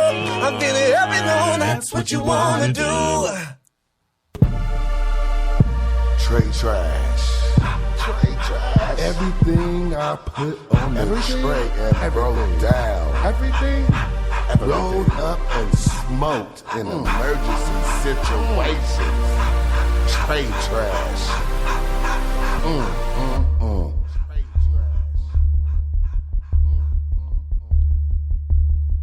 Trade trash, that fire, not to be fooled with. Everything I smoked and shit that got me lit. From tripping with the griffins to that trico shiitake. Got me super dance moves like the Jabberwocky. Trade trash, that fire, not to be fooled with. Everything I smoked and shit that got me lit. From tripping with the griffins to that trico shiitake. Got me super dance moves like the Jabberwocky. My trade trash keeps me SOS and stay high. 5280 from the shake I scrape up. Zigzag raps, dabbing on wax. Hey, 64 pass, can you pass the Dutchie? If it's trade trash, that makes it that more lovely. Kick back with a lady, smoking for bubbly.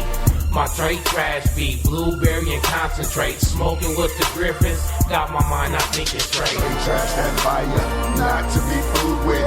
Everything I smoked and shit that got me lit. From tripping with the Griffins to that trico shiitake. Got me super dance moves like the Jabberwocky. Trade trash, that fire, not to be fooled with. Everything I smoked and shit that got me lit. From tripping with the Griffins to that trico shiitake. Got me super dance moves like the Jabberwocky. I don't know what I'm tasting, the shit I be vaping. When my body hurt, I need to escape, I start puffing. On me homegrown, I be so blown out the frame. Before feeling every time different, never the same. Wax for the dabber in me, I want a Superman high. River Rock at the clinic, had me feeling like the first high. Like day one smoking, no joking, trade trash got me floating. Don't blow my high, man, with that Facebook focus. I smoke like a dead head, chicken chonker, stronger. Lung capacity, cause I'm a dabber. 250 on my vapor. When I'm running low, I hit a tray with the scraper. Yeah, minutes up my phone, gon' leave you dumb, bro, a headbanger. When I run out at night, my tray get me through the daylight. All else fails to do me to the rescue, I'll buy time. That trade trash with a nigga short on his stash. Might need a little cash between the dispensary dash and dispensary dash, yeah. Trade trash, that fire, not to be fooled with. Everything I smoked and shit that got me lit. From tripping with the Griffins to that trico shiitake. Got me super dance moves like the Jabberwocky. Trade trash, that fire, not to be fooled with. Everything I smoke, this shit that got me lit. From tripping with the griffins to that trico shit docket. Got me super dance moves like the Jabberwockies. Straight trash that fire, not to be fooled with. Everything I smoke, this shit that got me lit. From tripping with the griffins to that trico shit docket. Got me super dance moves like the Jabberwockies. Straight trash that fire, not to be fooled with. Everything I smoke, this shit that got me lit. From tripping with the griffins to that trico shit docket. Got me super dance moves like the Jabberwockies. Designs by Franny. Located at 5345 East Colfax Avenue in Denver. Inside John A's Beauty Salon. Specializing in all hair types. Hair braiding, hair weaving, updos, finger waves, natural hair, and steam conditioning. Come and experience our hair rehabilitation system by Nurturus and receive a hair and scalp analysis for your hair. Just call 720-275-9364 to schedule an appointment or stop by John A's Beauty Salon and ask for Frank. Designs by Frank. Hair design with you in mind. Receive an additional 10% discount with the mention of One Blunt Radio or Kush Candy Girls. Quality Choice Auto Repair. Gas and diesel, foreign and domestic. Nothing too big, nothing too small. We do it all. At 404 Norfolk Street, Aurora, Colorado. 303-364-2502. That's Quality Choice Auto Repair at 303-364-2502. 404 Norfolk Street. Tell them you heard it on One Blunt Radio and you saw it with Kush Candy Girls. I just graduated from Cannabis University. Ooh, a university man. I learned all about the law. Oh, you bad boy. And I learned how to grow my own medicine all in one day. All day? I learned other things too. Cannabis University? Teach me. Call 303-886-7998 or go to CannabisUniversityInc.com. This is V-Jam's Leech, live inside the luxurious 36-foot mobile broadcasting VIP celebrity hangout. One Blunt Radio on Smoke on Wheels. I'm Longhair Leech, leading you through the mystery, revealing the secret to complete recreation as only One Blunt Radio's infamous Casa del Smoke can deliver.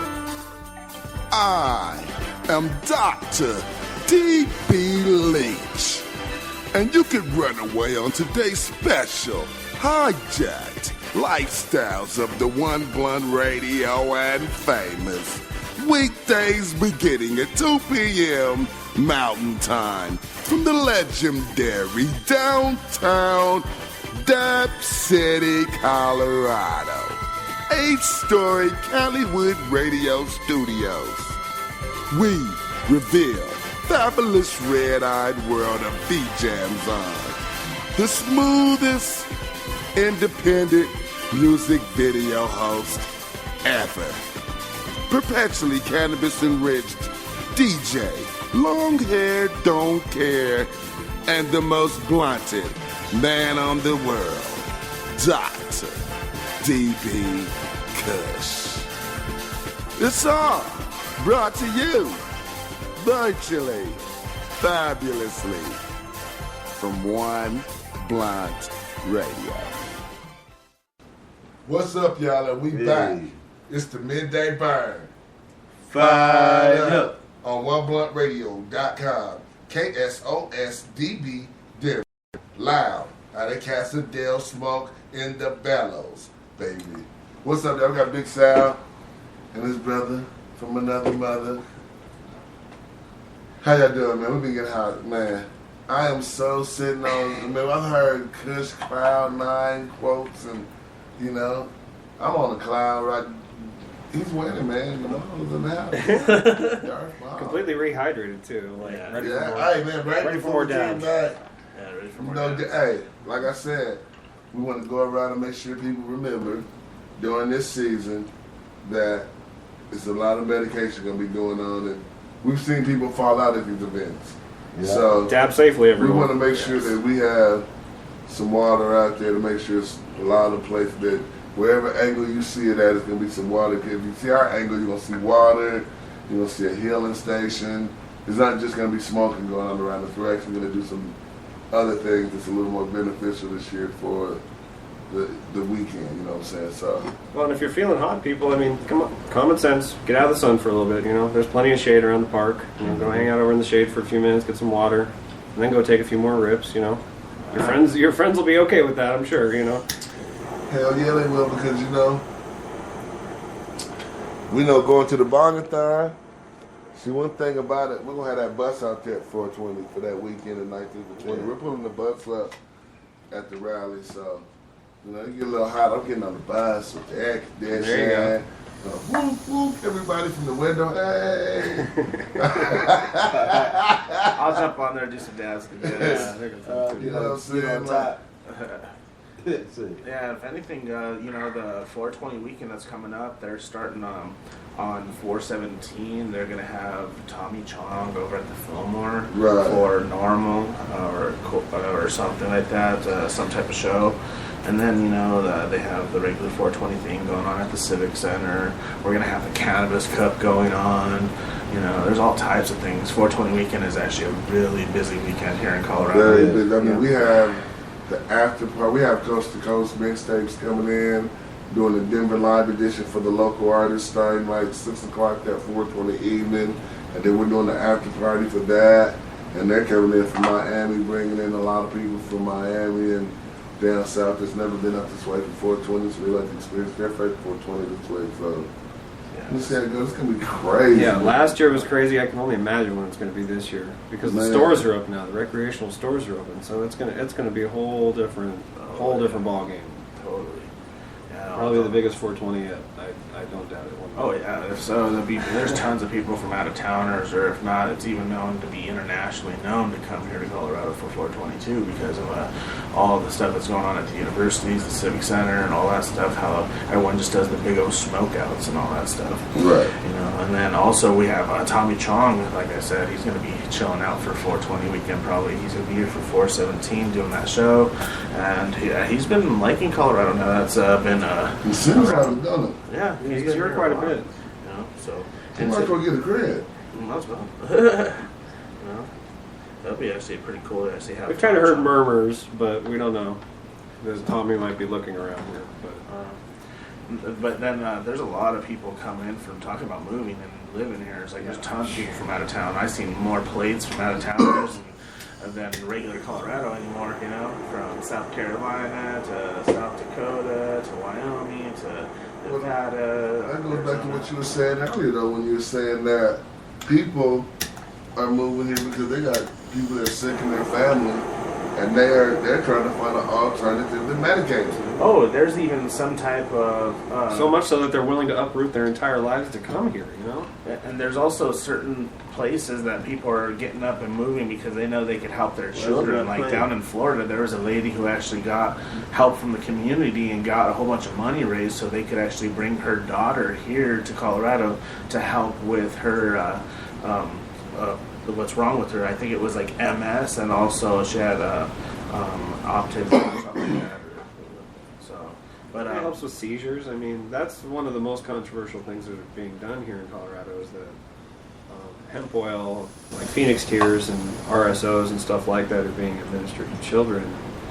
Remarkable things are happening, but it's like real hush hush, and a lot of people don't really want to acknowledge it because there's, you know, as far as physicians are concerned, there's no credible science behind it. But when you see parents that have kids who have, you know, upwards of 5, 10, 15, 100, you know, they go up to hundreds of seizures a day. These kids go from having hundreds of seizures a day to one a week or one every third day, and in some cases one a month, and just improving vastly. Well, You even know? when they go from 200 to 1 a day. I mean, that's dramatic. It's dramatic. From nothing more than a dot of 200 oil. of them in a day, 30, 40 of them in a day, and you get dropped down to maybe one. You see these maybe one parents- every 3 days. That is dramatic, and the kids can almost start living life.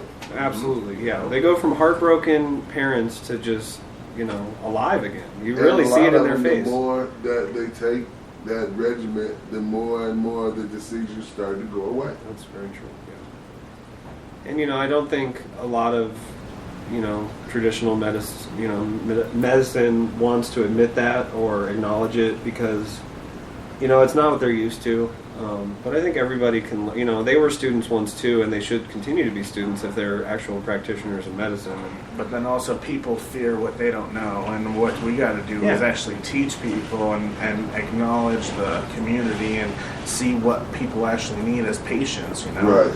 So I think that's another thing. Dosage So is that's why- key. Absolutely, Like- yeah.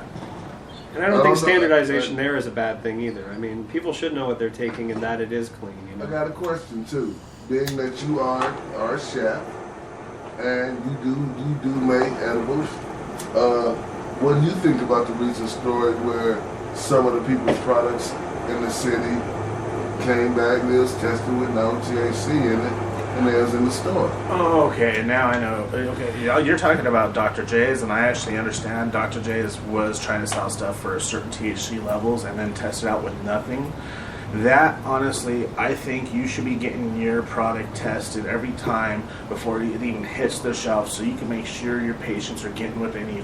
I think they were doing it just to make money and to not take care of their patients.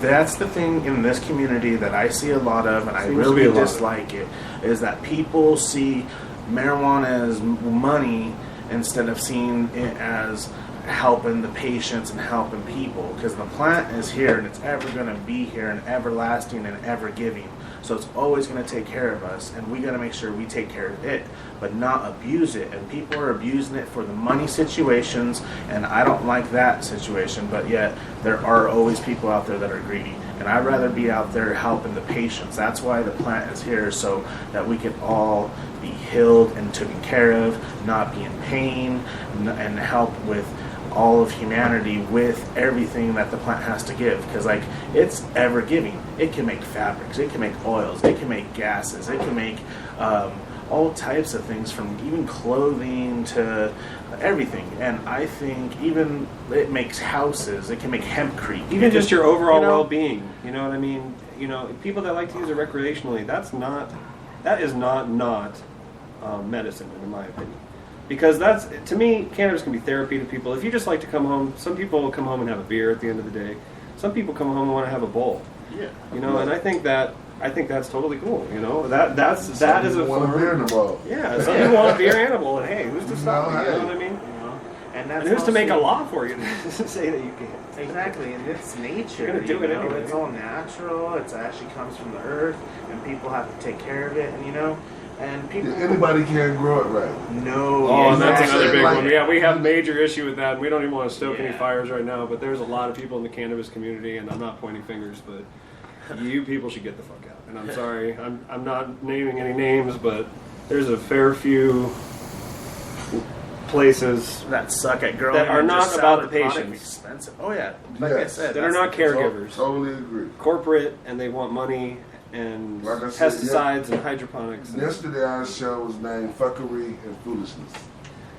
So we was talking about different things, and you see people that we talked about it in there that they seen 2014 coming in, recreation about to kick off, and we had a lot of mafia type people join this game, and they're not in it for anything but the fastest dollar that they can turn out of it. Yeah. And like I said, they're going to come in running fast, and they're thinking that this is some crazy boom, but Colorado's always going to have that nostalgia for being number one. But the bottom line is, within 5-10 years, it will be all across the country. Within another 2 years, there's going to be someone else. So this first 2 years is a wonderful time, but people that go too far and don't understand the market, it's like when the red cars got popular. And then all of a sudden, all the dispensaries wave start of popping people. up. And then the The wave of dispensaries pain. start popping up. Then some dispensaries overthought the boom, and they went real big. And then next thing, regulations and HBs and all these start kicking in. And then they found out, oh shit, next thing you know, there's another boom. A bunch of them start closing down. And see, and that's the thing too with a lot of the dispensaries. I see it a lot more corporate dispensaries that are staying up instead of the mom and pop shops. And the mom and pop shops that were actually really cool and really small actually kept it real, you know, But see, and you know what I actually found had too? good medicine. Most of the really, really good mom and pop ones though, they survived. Yeah, that's Because very you know true. why? They had a good product. They like Darth Maul. Like when you have your signature brand that people just like, and you take care of that plant, and you're a good mom pop, and you've been taking care of your people. Hey, they might have jumped out to see what the world looked like with the wreck and all the bus, but guess what they found out? There was a lot of shitty weed going around. Oh yeah. And then if you don't know where to go, because we got a lot of good weed. Let's not get it twisted. Oh yeah. It's a lot of great weed in Colorado. Very But much. if you do not know where to go, you might end up with a shitty bag. Oh yeah. And feel like you in back at home in your regular town. But Colorado does have some really, really good weed. You know, like, And we stand supreme. You know, the mom and pop shops that did survive, they upgraded accordingly. You know, they Right. upgraded smart, and they knew how to do And a they good stayed product on in the law first from place. beginning. They was on Absolutely, the law to the from the T. beginning. Exactly. And some of the ones Filing that got- everything correctly. A lot of them that fell off, it wasn't their product, I believe, or their customer base. I believe it was they were so far behind on the laws at that time that when those laws went to effect, it was going to cost them so much to now get in line. And what the good mom and pops did is they stayed up to date like the big companies. When they said what was about to happen, they started preparing and they started getting the stuff together. Therefore, they was able to survive the switch ups, the change ups. They stayed right there. And Yeah, let's not forget that a good lawyer and a good accountant are definitely worth as much as a good grower in this Damn business. right. Yeah. And if you want to do it right and you want to create good medicine for the patients, you should go about it the right ways. And luckily, our state legislature, for the most part, you know, they respect the cannabis community. They realize that we're here. You know, they've taken tax dollars from us. They've allowed us to operate in the state, and I think they're just trying to get a handle on how to take us as a community. Because, you know, there's some fairly eccentric ones of us out there. And, oh, yeah. We're fairly eccentric in our own right. But, you know, I think that's kind of the great thing about the cannabis community is that it brings all sorts of different groups together. Yes, it does. That's why the 420 thing is so great. You know, it brought everybody together last year. Oh, it was yeah. tremendous last year. We were right in the epicenter of it last year. It was yeah, it's fun and all that Civic stuff. I Center was love great. the events that actually the 420 community brings and all that, except for I think that the city and county and the courthouse actually need to understand what we're trying to do and actually see it from our point of view. And talking about the city and county, like I said, on the 28th at 1 o'clock, everybody at the city and county courthouse would, if they're down there to support the 420 community, just dress up accordingly and just come down and listen to kind of what they got to say. And also, you know, you could even talk to some of the other people that are going to be there, some of the board people from Normal, as well as some of the people that are part of the 420 community, edibles people, and probably caregivers are going to be there. Because we just want to hear what they're going to say, and just mostly we want to make sure that we keep our extended plant count, because that is a necessity for our patients, and it's a necessity for the medicine, and necessity to keep everything on schedule with the patient's regimens. Because if we don't have enough to supply the patients, why are we have to. There's no doubt about it. We have to. It's a have to. So if anything, you just come down and support 1 o'clock down at the city and county building, and hopefully, I'm hoping everything goes right, because that'd be awesome. Because if we keep the extended plant count and we can move on from that, you know, they're going to try to start seeing from our point of view about what we need for the patients. So that's what I'm. Yeah, again, a lot of patients can't and shouldn't be smoking or vaping medicine, and raw cannabis in general. You know, so activated THC is the thing that's really going to give them the relief, and the best way to obtain that is either through a tincture or through an RSO or Phoenix tier type situation, or edibles, or even topical. Topical as well, absolutely. I mean, it's not all about smoking, and it's not all about getting high anymore. It is about medicating, relieving pain, reducing suffering, and overall well-being of people in general. You know what I mean? I heard rumors of PTSD being taken off of various lists throughout the country as a viable ailment, and I'm thinking to myself, how could I mean? And like I said, I'm not quoting any specific news source here, but I hope that is not true, Well, because from where I'm at, from what we hear, they've been adding more places. Yeah, Arizona. Oh, okay. Like, I mean, 'cause I'm a veteran. Oh, in Arizona, okay. I'm a veteran, so I stay on top of that. Because they're adding more places by the day. They actually even started a study to start testing PTSD and marijuana. Was it Arizona? Okay. Well, they're gonna actually start Well, I doing feel a lot better marijuana then. tests for veterans. Jesus, Where okay. not only now they're trying to do a study, but like they recognize it all over and they support it, because like I'm a unique situation where there's an option to give you those super psychoactive pills they want to give you, or cannabis and small dose of night pills. Which would you take?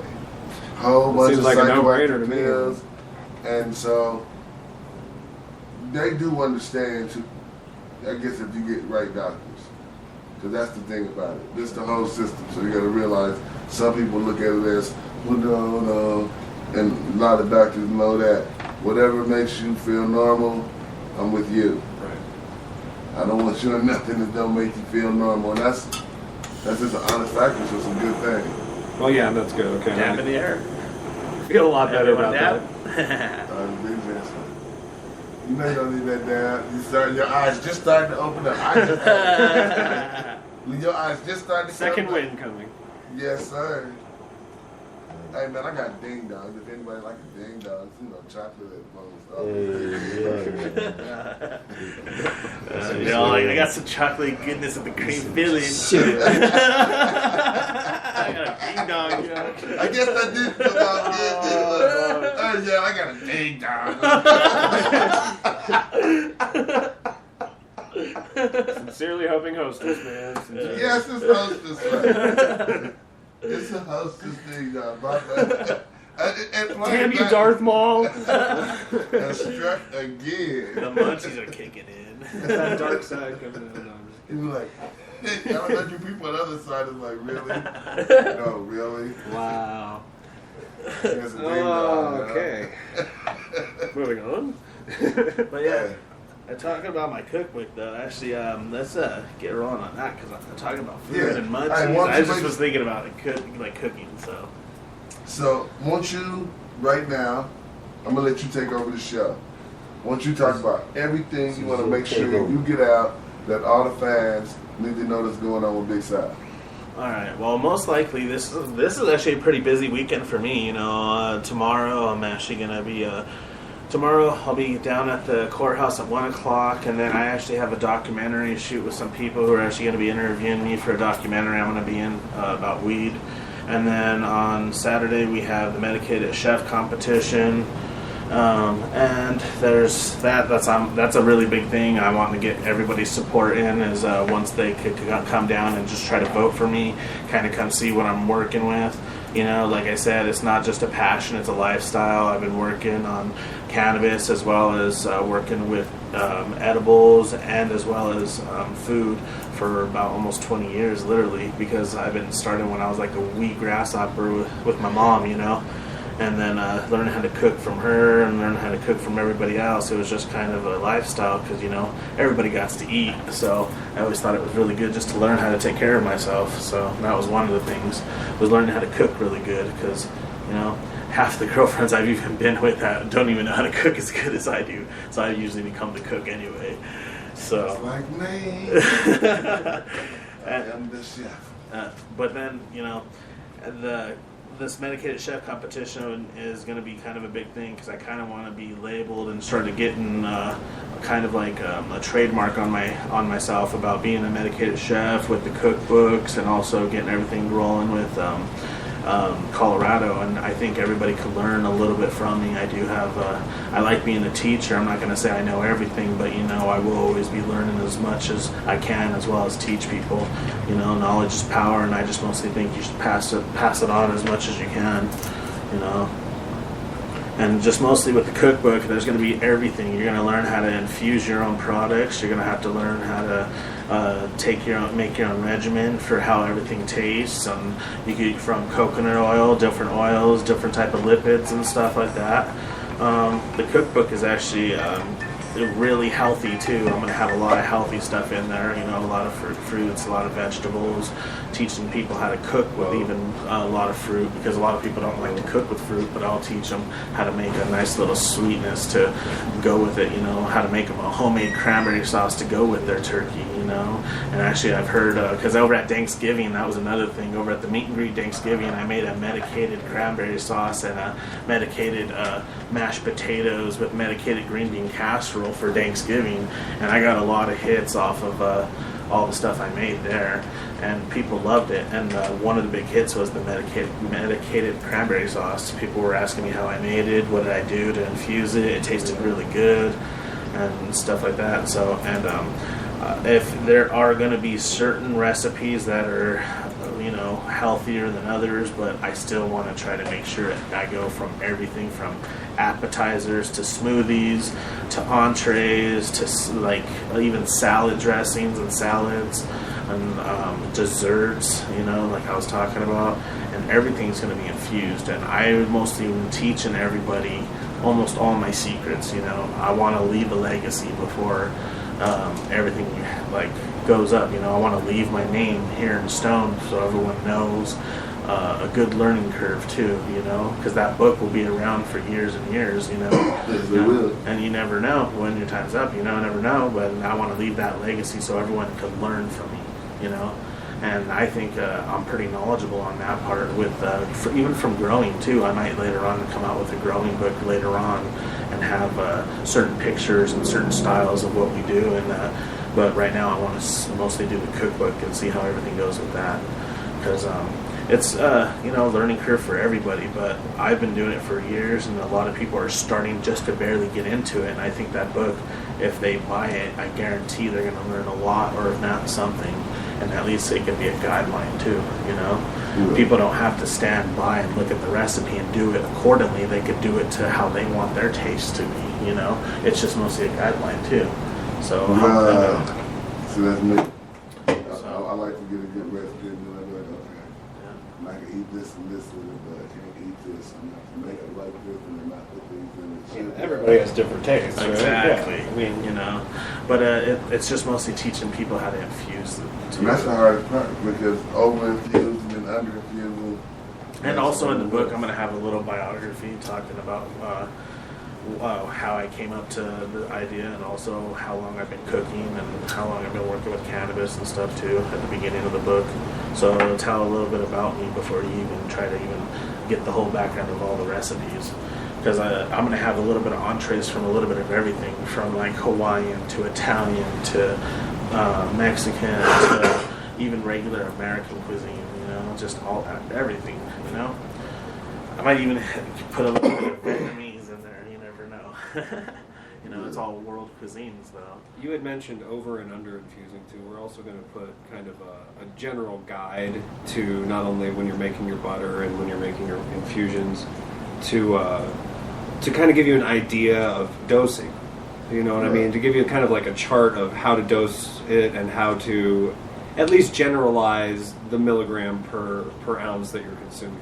Yes. So you can literally make yourself doses throughout the week. If you need them stronger or weaker, you can actually mark which particular dose is stronger.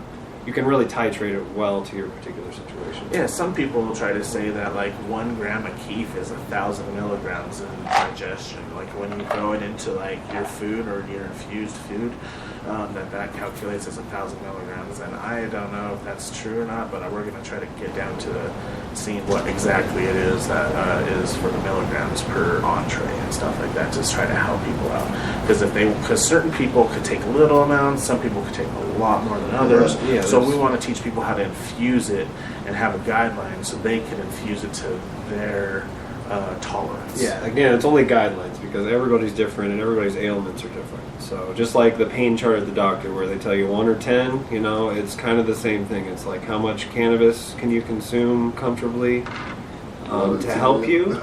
Well, yeah, to maintain, not even just maintain, but to help you noticeably. You can always overdo it for sure, but and people could add me on Facebook and all that.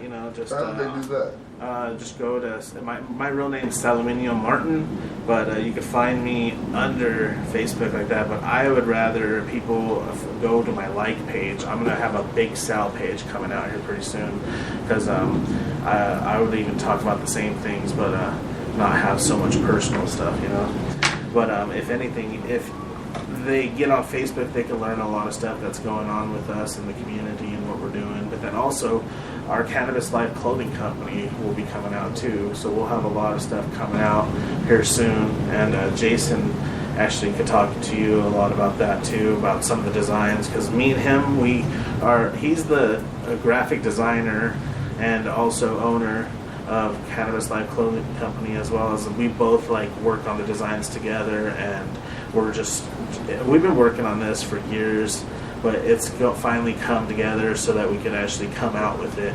And it took a lot of time, a lot of effort, a lot of learning curves, but now we both know how to run businesses and run everything accordingly to actually have it up and running right.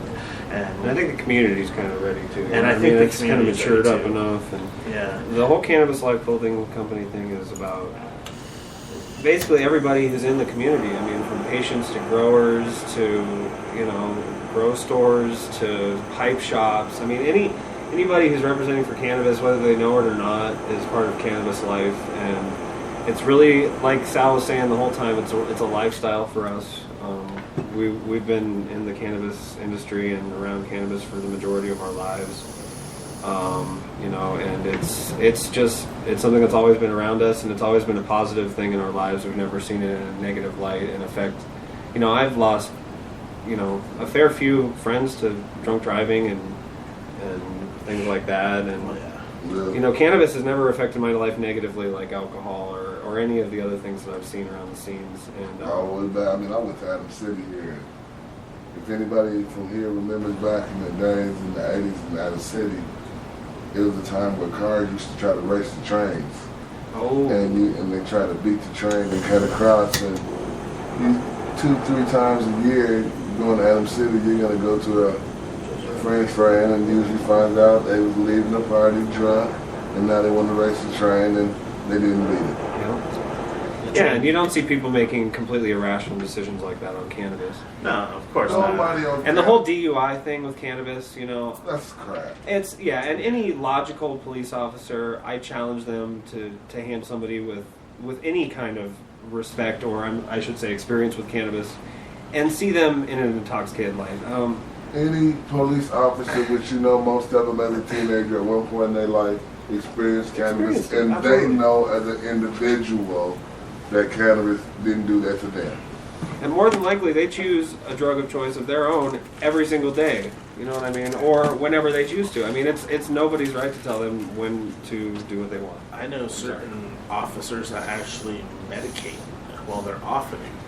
Right. And I'm not going to say no names because I don't need to, but yeah, I do know that. And they're out there. They're out there all the time. And there's people out there that just do it, and there's people that just take certain edibles at times too, so they could. Cops experience pain too. Oh, of course, everybody. Not everybody wants to take OxyContin or pharmaceuticals of any sort. Yeah, something more natural. Something that's not really. OxyContins and all those are more addicting than anything. That's what they're trying to thrive off of. Pharmaceutical companies is trying to get you addicted so they can just make their money. And most likely, if you're working with the plant, it's teaching patients to how to self-medicate, but then also how to rely on keeping their own medicine. They could grow their own, so they could have their medicine, you know. So it would be cheaper on them no matter what, too, you know. And if not, there's the caregivers out there that'll take care of them. And then jumping back to the clothing line, that is basically what it's all about. It's, you can grow your own medicine, take care of yourself, you know, be self-sustainable. Potentially, if you have enough land, grow enough cannabis to make enough clothing to supply your entire neighborhood, or make enough fuel to supply your entire neighborhood to drive their cars for the year. Exactly. You know, it's gonna be all hemp wear, all hemp. It's not all hemp clothing. Anniversary wear will be most likely hemp wear. For the time being. As soon as this year's crop comes down of hemp, I expect there's going to be an exorbitant amount of hemp fabric in town. So we're going to have some direct lines to that, I'm sure. Anybody out there with any information about that, we would be happy to talk to you. We're looking for, we would be happy to do the entire clothing line in all hemp. We just haven't made the right connection yet as far as all that goes. So if there's anybody out there that's in the hemp industry in Colorado here locally, we'd love to talk to you. Fabric makers as well. And like I said, we're doing this thing grassroots because the name itself speaks volumes. Cannabis Life. People who live this lifestyle and are in the industry, even people that aren't in the industry and just like to smoke weed. It's all just a great community, and I never, or I should say rarely, see anybody without a smiling face. You know, everybody's real friendly to meet you. Come on over to our circle, come hit our blunt, come hit this joint, come hit this dab. Just everybody's coming together, and I think it's the clothing line is going to be actually for everybody. There's going to be T-shirts, there's going to be hoodies, there's going to be beanies, hats. We're also going to try to do other stuff too. Try to get stickers. Looking for a local celebrity to rock something on this video, so y'all make sure y'all let me know. Oh, that's already in the works. So I can rocking on one of my soonest videos as y'all put it out. I'll show you. Yeah, we'll go through the catalog of designs we already have, and you can pick something out, or we'll make something special for you. Because everything's in the works right now, and I think, like I said, this is the perfect time for us to start bringing everything out. And even some of the stuff's going to be even casual, like some polo shirts that actually just have our logo, you know, so that you could still rock a polo shirt. And even people in states that aren't medical friendly, you can still kind of fly your flag and stuff, you know, a little bit more casual. You could even wear this stuff to kind of to work if you wanted, you know what I mean, and still represent the cannabis community, but not be weed leaf on your shirt and the boss knowing what's going on. You know, you can still kind of fly your flag and still be low key at the same time. That logo up there with the blunt man, so that logo there instead of, it's kind of, you figure, after a couple years in, how, the blunt burn is kind of in your face. Anywhere you wear the shirt, automatically people. Right, and it helps broaden your audience, right? You know what I mean? It just broadens the whole thing a little bit more, you know? But then when we went to the 1BR, it actually ended up getting more attention because it's so big and bold, and it actually never said weed like the picture. Right. But then people listen in, they know, and then it's like, oh, all right. Huh. Start tuning in more and more, yeah. Well, they catch the medically speaking. It's the innuendo now, so. All right, medically speaking. So now, if your young kid understands medically speaking, my bad. That one there, we can't say was in your face. We're not in your face. You can wear it anywhere, so I'm loving it. I'm loving to see all the Colorado businesses that are positioning themselves. Us too, absolutely. And we're just I've always just been a little entrepreneur since I was growing up anyway, I started selling candy bars in middle school to kids so I can make some money. So because my cousin, I would take I'll take the money that exactly. I would take the money from my parents that they give me for my lunch money, and I'd go buy some candy bars and make double my money that they gave me. And next day I would almost double my money again. And by the end of the week at school, the weekend comes, I had some money so I could go do some stuff off of candy bars and other stuff, And I was lucky. Yeah, we had a church that would donate this stuff, and they would always donate a bunch of a box of candy bars. And my mom like, we can't eat all these candy bars. And my mom looking at my mom, I'm like, These my candy bars. Don't worry about it. I eat candy bars. I'll fill my bag up. I go to school. I sell candy bars for a quarter. Every weekend, my mom be like, "Here's your allowance," and then she be like, "So what you doing?" Nothing. I take my allowance, put it away, because I had so much money, so many quarters from selling candy bars. It was like, I was sad after 2 years when the bus stopped coming with the big candy bars. I was like, what happened? This was a business. Right. And see, actually, what's funny talking about that is I actually still sell candy bars. I actually have vending machines. I actually have 5 vending machines I'm working on, and I actually sell for GMN Vending. It's a company I started.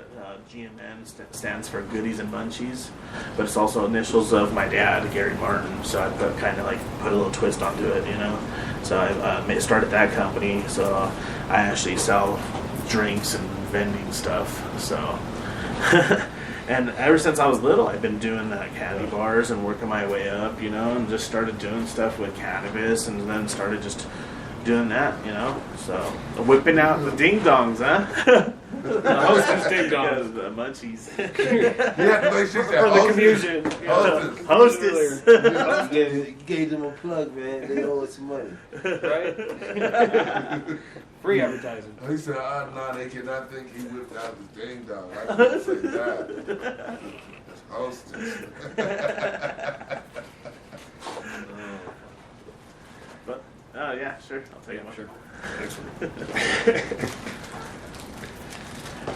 But yeah, the Darth Maul is actually, Darth Maul's pretty tasty and good, and I can't wait till everybody.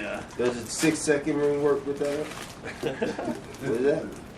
5 seconds, kiss the God. I don't know, man. You've been in the military. I don't know if that really worked all the time. Sometimes it's hungry. That went out the door. That went out the door. We was out. We was out one night, and gnats was in the food. I mean, you get tired of this waving the gnats away and stuff like that. Protein. Yeah. You learn to eat some gnats. Meat group. You want to keep doing all this? You got caught. You got caught in the sauce. You got ate. That's stupid. The meat group. No, that's what I said. Protein. It's very true, though. You got caught in the sauce. I wasn't going to stop and take you off. That's great. Shoot, there's some people like out in like China and like Indonesia and all that actually do like fried grasshoppers and fried chocolate covered grasshoppers and stuff like that. I got a picture in my phone about the fried dogs. Oh, dogs at the market. You don't even know. You don't even know. Big dogs, all them like look like they smoked them or whatever. Yeah, some of the stuff out there that's pretty crazy. They do. I walking down the market, you'll see like the chicken head, the pig head, the cow head, and then bam, the shepherd at the end. It's like, ooh. And you get 2 dogs, you make some puppies. They don't. Yes. They feed them until they get big. To a certain thing. You know, we have to make sure that when April hits, we have y'all come back, because we're going to be doing 20 days of Christmas, leading up from the 1st to the 20th at our new building, you know, breaking it in. Yeah, we love to come. Hell yeah. Definitely. We'll bring some Darth Maul and Blaze out. So, we're going to do some interesting things in there, get it kicked off, say hello to our community. Kick it off right. To the tourists. Hello, guys. Right up until 420. That sounds awesome. Sounds fun. I'm down. Yeah, Ooh, those dabs taste really good. They're like lemony goodness. You guys ready for another one? I will take a small one. Right. I hear me keep saying a small one. It's because Sal packs these like dump truck sized dabs. Like, here's 1/4 gram. Like, here's your dab. Like, well, we're on our 2nd gram already, but I think we're almost about to kill it. Probably here pretty soon. You have to see the size of Sal. He's a big guy. Yeah, he's not. Ex-wrestler. Look, if I took a picture of this, it's like, that's not a little dab. Right? Like yeah, well, talking about wrestling and all that stuff, I got in a car accident like a little over a year ago, and my knee is actually still hurting and messed up. and so there might have to do surgery on me, or if not, we're trying to figure out what's going on. But I really do want to get back to, probably come back to wrestling. You know, do stuff here and there with the wrestling, and still do stuff with the clothing. Probably, you know, I got a lot of forks in the fire. Just got to see which one is burning the hottest. You know what I mean? So then use that one. But I'm doing a lot, and I actually give a lot of shout outs to Primo's Hardcore and Wrestling for doing the stuff that they've done, and also the Butcher Shop Gym and all that. They've done a lot of stuff, working with a lot of youngsters and trying to teach them wrestling, as well as doing a lot of good shows.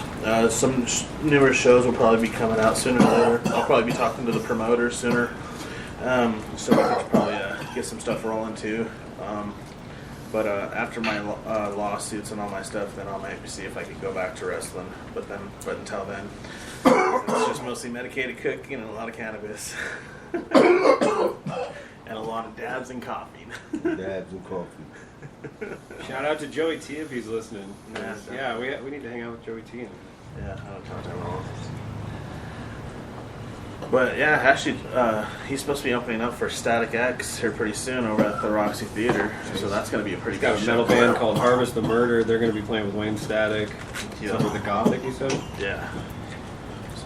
Sorry, we don't have any dates on that, but we weren't really prepared for that June, plug. I think it's June 19th. Sorry, Joey. But yeah. But these dabs are doing us good, you know? Yes, they are. Darth Maul's Jesus, tasty. I'm over here like... He's getting mauled by the Darth Maul. I just hear him now. It's definitely working. You've met the dark side. Darth Maul. Do you have that tool? Sal's got this tool that is like a double-sided lightsaber. We call it the Darth Maul hit. We put one dab on each side. And you know how big my dabs are. So picture the Darth Maul dabber. So you gotta do both sides of the Darth Maul. Wow. No. We don't have it with us though, unfortunately. Because you was not supposed to have it. Darth Maul dab next time. That for the new building. Yeah, there you go. That'll break it in. Somebody will be DTFO. 3 joints. Dab the fuck out. You're gonna jump on a double Darth Maul. Bam, bam. Oh, you think, ooh. You see us in here coughing on one. I mean, coughing on one. Well, you don't hear us all coughing. You only hear some of us coughing. You only hear some of us coughing. All of us ain't coughing. Me and BJ is coughing. I'm just dabbing out. Just Yeah. Yeah, he's over there just hot five. I have big lungs by association because I'm always hanging out with him. So. He's a big guy. Yeah. He said, I got big lungs by association. He said, yo, you can dab this, you can hang out with me. Yeah. Well, that's the second grab. We're getting down, huh? So I said, we'll dab out. We'll holler B-Jams. B-Jams had to leave out a little early today. He's slipping on out on us. And right now, we're gonna, you know, I give it about 5 more minutes and we'll slide our way out. We're gonna go over, that's okay. Sometimes things have like Darth Maul entered the building. Right. It's definitely working. And swag was happening when, you know, Darth enters the building. Times get fucked up. Ding dongs fly out. Hostess. He's a hostess. He has to throw that out there. Hostess. As if you weren't listening. Hey, y'all might want to send me some. Like, we might just be your shameless plug, but. Right, you're back in business? Throw some love. You said it was the sweetest comeback.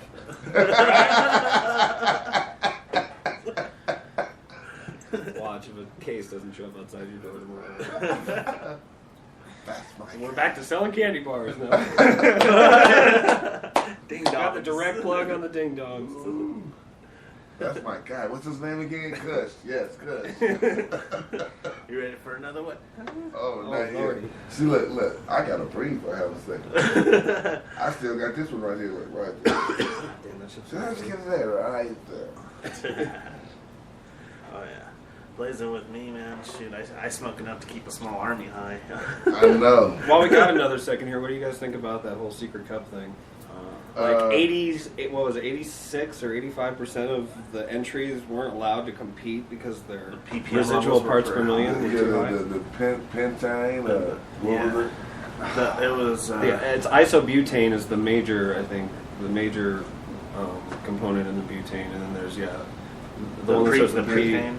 The pentane levels or something, they had a white something, whatever they used, left a white film. I mean, I saw numbers as high as like 3,000 parts per million still. Like, do they even purge? Well, see, like, that's the thing, too. Scary, but it's good they're standardizing it, I kind of feel like. That's why I'm kind of proud of it. A lot of people, when they're blowing BHO, got to be careful on what they're doing. Don't blow yourself up. Please be careful. You heard on the news the other day, right? Have somebody make it for you. If you got trim, bring it to somebody who knows what they're doing. Oh, yeah. What was that, though? You see the guy about 3 days ago, they blew up Arvada. Blew 3 windows out the house. Kaboom, kaboom, kaboom. Oh, no. And got to really see them getting arrested, coming out, 2, 3 of them getting arrested. And I guess they was blessed that they didn't get harmed, but yeah, it blew some house up. Oh, that's well, and that kind of thing, like, it disturbs the whole neighborhood. It makes you feel like you're in, like, a crack neighborhood or something. It's not how it's supposed to be, and it's not how it's supposed to be made. Get with the professionals, let them make you your stuff, and stop. Go from Breaking Bad to medicinal quality people. Come on. Yeah. And it don't cost that much to get a professional to do it. Like, it's very true. It's like like if you can grow your stuff well and you can deliver your stuff to a good person that knows what they're doing, it's a great relationship to have. Oh, yeah. And you don't have to be so greedy that you're going to blow your house up. It's better to just pay someone who can get it done right. And every time you get it, like your sour diesel tastes like your sour diesel, but it's just wax. Right. And that's it's yours, and you know what's in it, and you know the guy. Well, what do you think of the wax we're smoking on right now? It's kicking ass. Oh, see, it's actually pretty tasty. It's really good. Yeah, and honestly, I mean, you just make big dabs. Like if I was dabbing like I dabbed, then I probably wouldn't cop it off. Because as you see, if I take it and do 3, 4 little dabs, I'm kind of fine. Because I'm a dabber, but I'm not a big dabber because I'm always behind the buttons. Well, Sal's always in training too. It seems like he's trying to get those big dab ones. That's why Big Sal really needs to make it to a bargathon and compete. I do actually. I really want to. I would like to this year, except for at the end of July. Yep, at the end of July and the beginning of August, I actually leave out of town. I'll be heading to New York for a while, and I might even head to Canada for a couple days just to go check everything out up that way. And then I'll be coming back, but it's in between my vacation time of that the Bongathon is happening.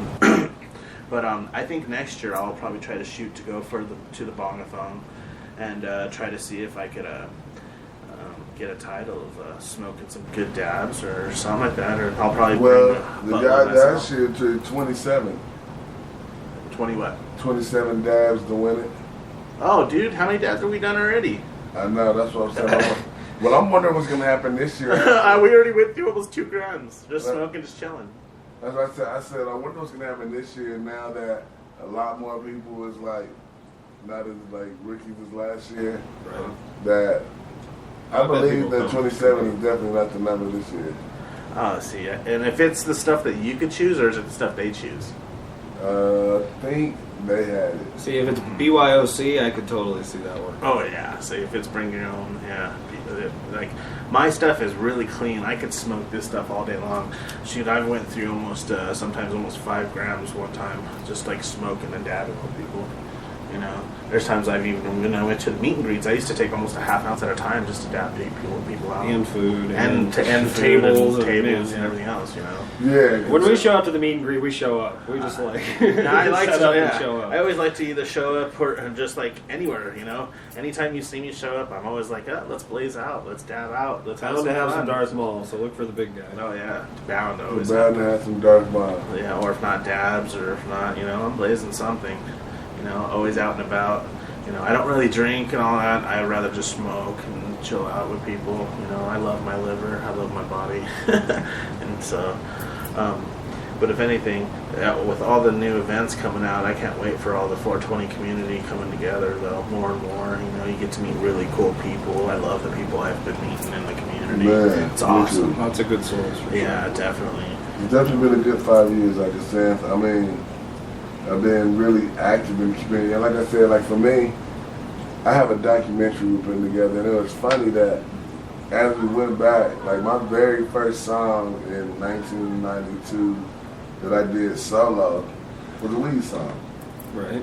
And all through my career of music, I've just constantly made weed songs all the way up to doing it legal. I like always just, no matter what album, we're gonna do some weed songs on there. Oh yeah. And I end up now, as you see, I do mostly weed music, and people's like, it's a progression of like some people like it's a hobby for them, and that's usually the ones that it didn't work for them.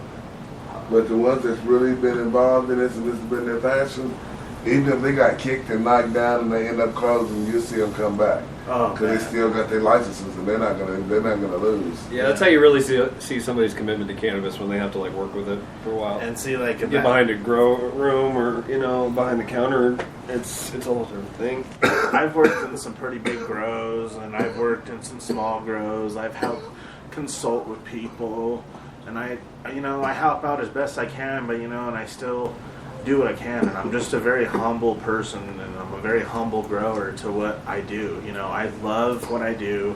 I've done it for years, and I won't ever stop doing it, because of the people I've helped, the people that help me, as well as just the love that I get from the community and everybody else. It's just awesome, and I just can't wait until I get everything rolling right, and I can actually start doing like private cooking things and start teaching people how to infuse stuff themselves after my cookbook comes out, or even when we start doing more trade shows with the clothing line and other things. I love meeting new people. I love going out to the community.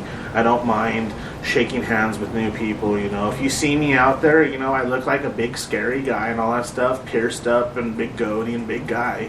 Don't be scared to come up and say hi to me. A lot of people are, they're like, oh, he's big and scary, and it's like, no, I'm actually a pretty cool guy. Come meet with me. You'll learn something. I'll probably learn something from you. We could probably help each other out sooner or later. It's all about Don't come that. asking to buy weed, because we don't sell weed. We provide to our patients, and we are lucky to be able to provide for ourselves as well. Exactly.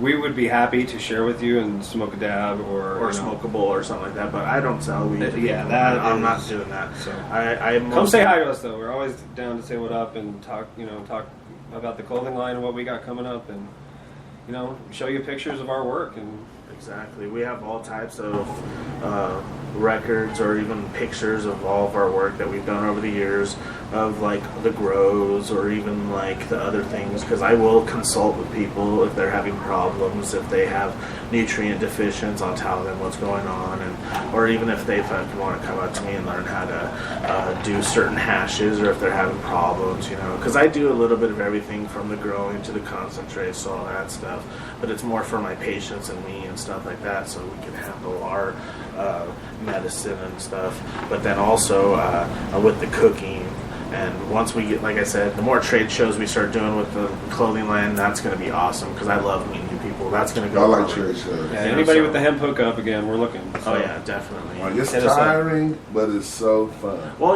I've done a lot of touring too. Living state to state just on a tour and trying to make enough just so you could get to the next state in gas money or even food. And you got to keep everything up. Because I have toured with bands and toured as a wrestler and just everything else too. And it is hard touring, but it's fun. You're seeing new people, you're seeing new sites, you're seeing a lot of outlooks on perspectives on how people see certain communities. And then that's when you go out to certain people, and that's when you try to teach them certain things too. Or if not, if they have questions, you give them a little bit of an answer, or if you don't even know it, that gives you a question in your head that you could start asking out and around. So. Yeah, I think everybody's gone from just kind of storing their information to finally want to share it, because now we can kind of be out in the light. So it's cool, man. It's great to meet all sorts of faces I feel like I know already. You know what I think people seeing too? I'm gonna tell you what I think people seeing too. I think people are getting tired of seeing all this misinformation getting out and people getting wrong information. So a lot more people's like, hey, okay, enough's enough. And people need to know the right way to do it. Because, maybe if, some of the right info would have got out a little earlier so people wouldn't be blowing their houses up. Yeah. So I think enough people starting to say, enough of this. This doesn't have to happen. This doesn't have to happen. Exactly, and especially when it comes to that, because you don't want to put any of your children in danger. You don't want to put your house in danger, or yourself. And all that stuff is priceless. All material stuff you could always gain back, but yet all the people in your life, that's priceless. Well, do you see the charges they give you for blowing your own house up? Probably felony charges, of course. You got arson, attempt to murder. All that to blow, probably a couple ounces of matter into maybe a gram or two of wax. I mean, come on, guys. What you need to do if you're a grower and if you're a patient and you're growing for yourself, or a recreational grower and you're growing for yourself, save up your matter. Take it to somebody who knows what they're doing and make it happen. Yeah. Yes. Exactly. You want to be careful, especially in that line of work of making. Don't blow your house up. Yeah, Don't even tempt fate. Don't dip your toe in that water. Because not worth it. Definitely not worth it. You'd rather want to have someone who knows what they're doing anyway. If you want good stuff, get someone who knows. Quite frankly, I feel like it's going to go all towards the CO2-based extractions anyway. Yeah. I've seen some really, really nice closed loop PHO and stuff, but I think the CO2 is just a lot nicer. Well, yeah, of course, because then you could actually have it just as CO2 and not worry about blowing anything up. It's all just mostly just what they run off of regular pop machine and stuff like that. So, definitely. Well, I'm officially high as fuck, so. Me too. We got errands to run. So I'd like to tell you guys thanks for hanging out. Sorry we went over time. Y'all been tuned in to the Midday Burn, and you know how we close it out. We blazed out. Have a good one, people. Shout out, make everybody know that on April 16th, 17th, and 18th, the big industry trade show on the 18th, it is open to the public. The Galleria, and they're having a glass art exhibition.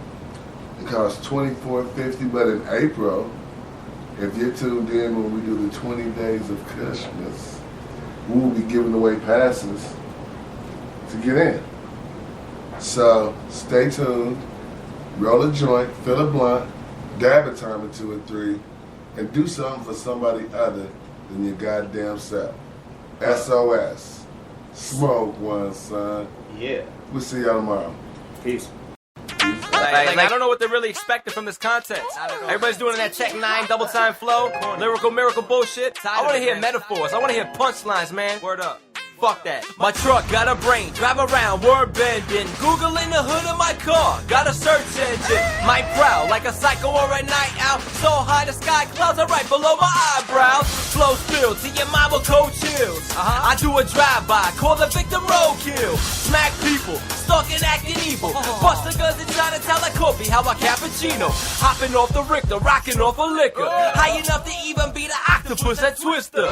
Extended arms, Doc Ock a sci-fi. My brain opens, a hot spot for Wi-Fi. Got me muscled up, sipping through a funnel cup. Rolling 2 blunts, jumper rope, need a double dutch. Been a Venus, cycle sick and genius. Semen masturbate, starts a life within my penis. Become a lyric and have it rhymes quick. Scrabble quite sick, you a faggot type bitch. Channel surfing, my habits might switch. I eat my lunch on a satellite dish. Screw walls, nude in the U-Haul. My bitch so bad, even bloods catching blue balls. So much semen being spread, need a third tank. Sex cells tell your bitch, meet me at the sperm bank. Evil doer, see me, I'm a semen shooter. Take my balls, feed it to her with a penis tumor. Dick spitting with a speed, sees maneuver. Through a baby shower, had a son, Jesus Jr. Been a slave, he shaving bitches' legs. Met his girl at the Tropicana, bitch calls it Minute Maid. Make chicken scram like culinary kitchen pans. In the man, like a Mickey's brand at Disneyland. Rob your gifts, drop a rubber in your stocking stuffer. Cows discovered, my testicles can box each other. Spaced out, parking on a comet. Spike Superman so hard, he landed in a Marvel comic. Smoking Mary Jane with Spider-Man and pumping 10. Got the munchies, eating rice, making Uncle Ben. so underground, I uppercut the street. And Danny Florio, never fucking up the beat.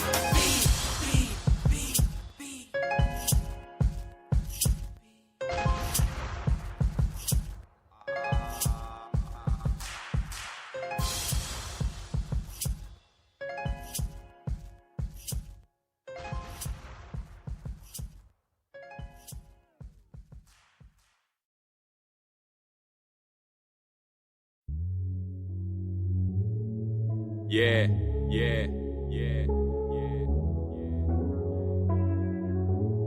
You know. Contender. Look, new watch, but still ain't got no time for these hoes. To the end, on the strength, I ride for my bros. I love you haters, but you haters hate to love me.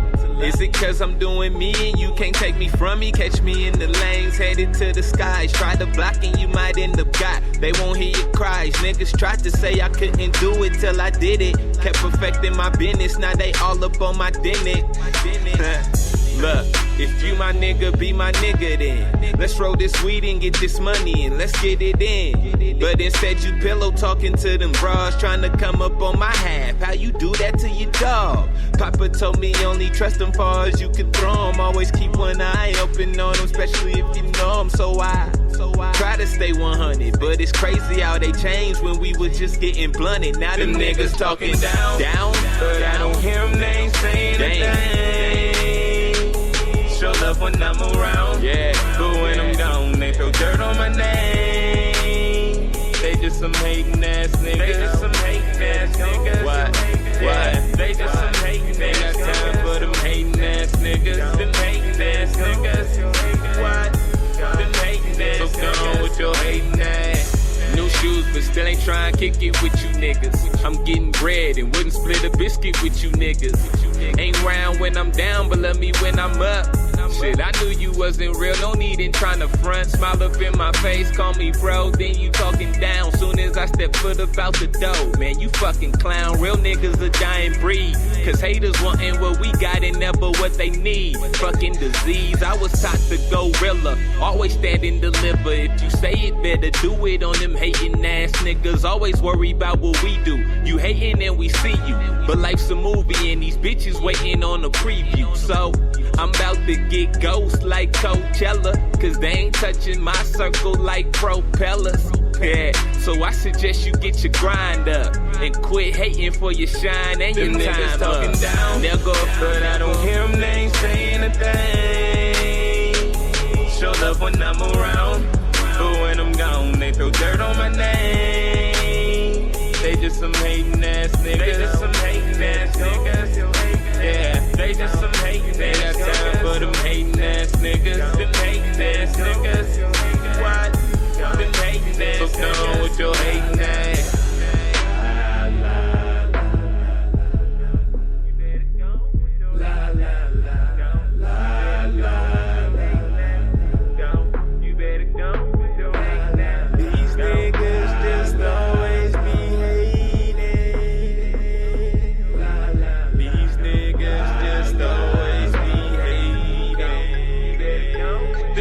Talking down, but I don't hear them, they ain't saying a thing. Show love when I'm around,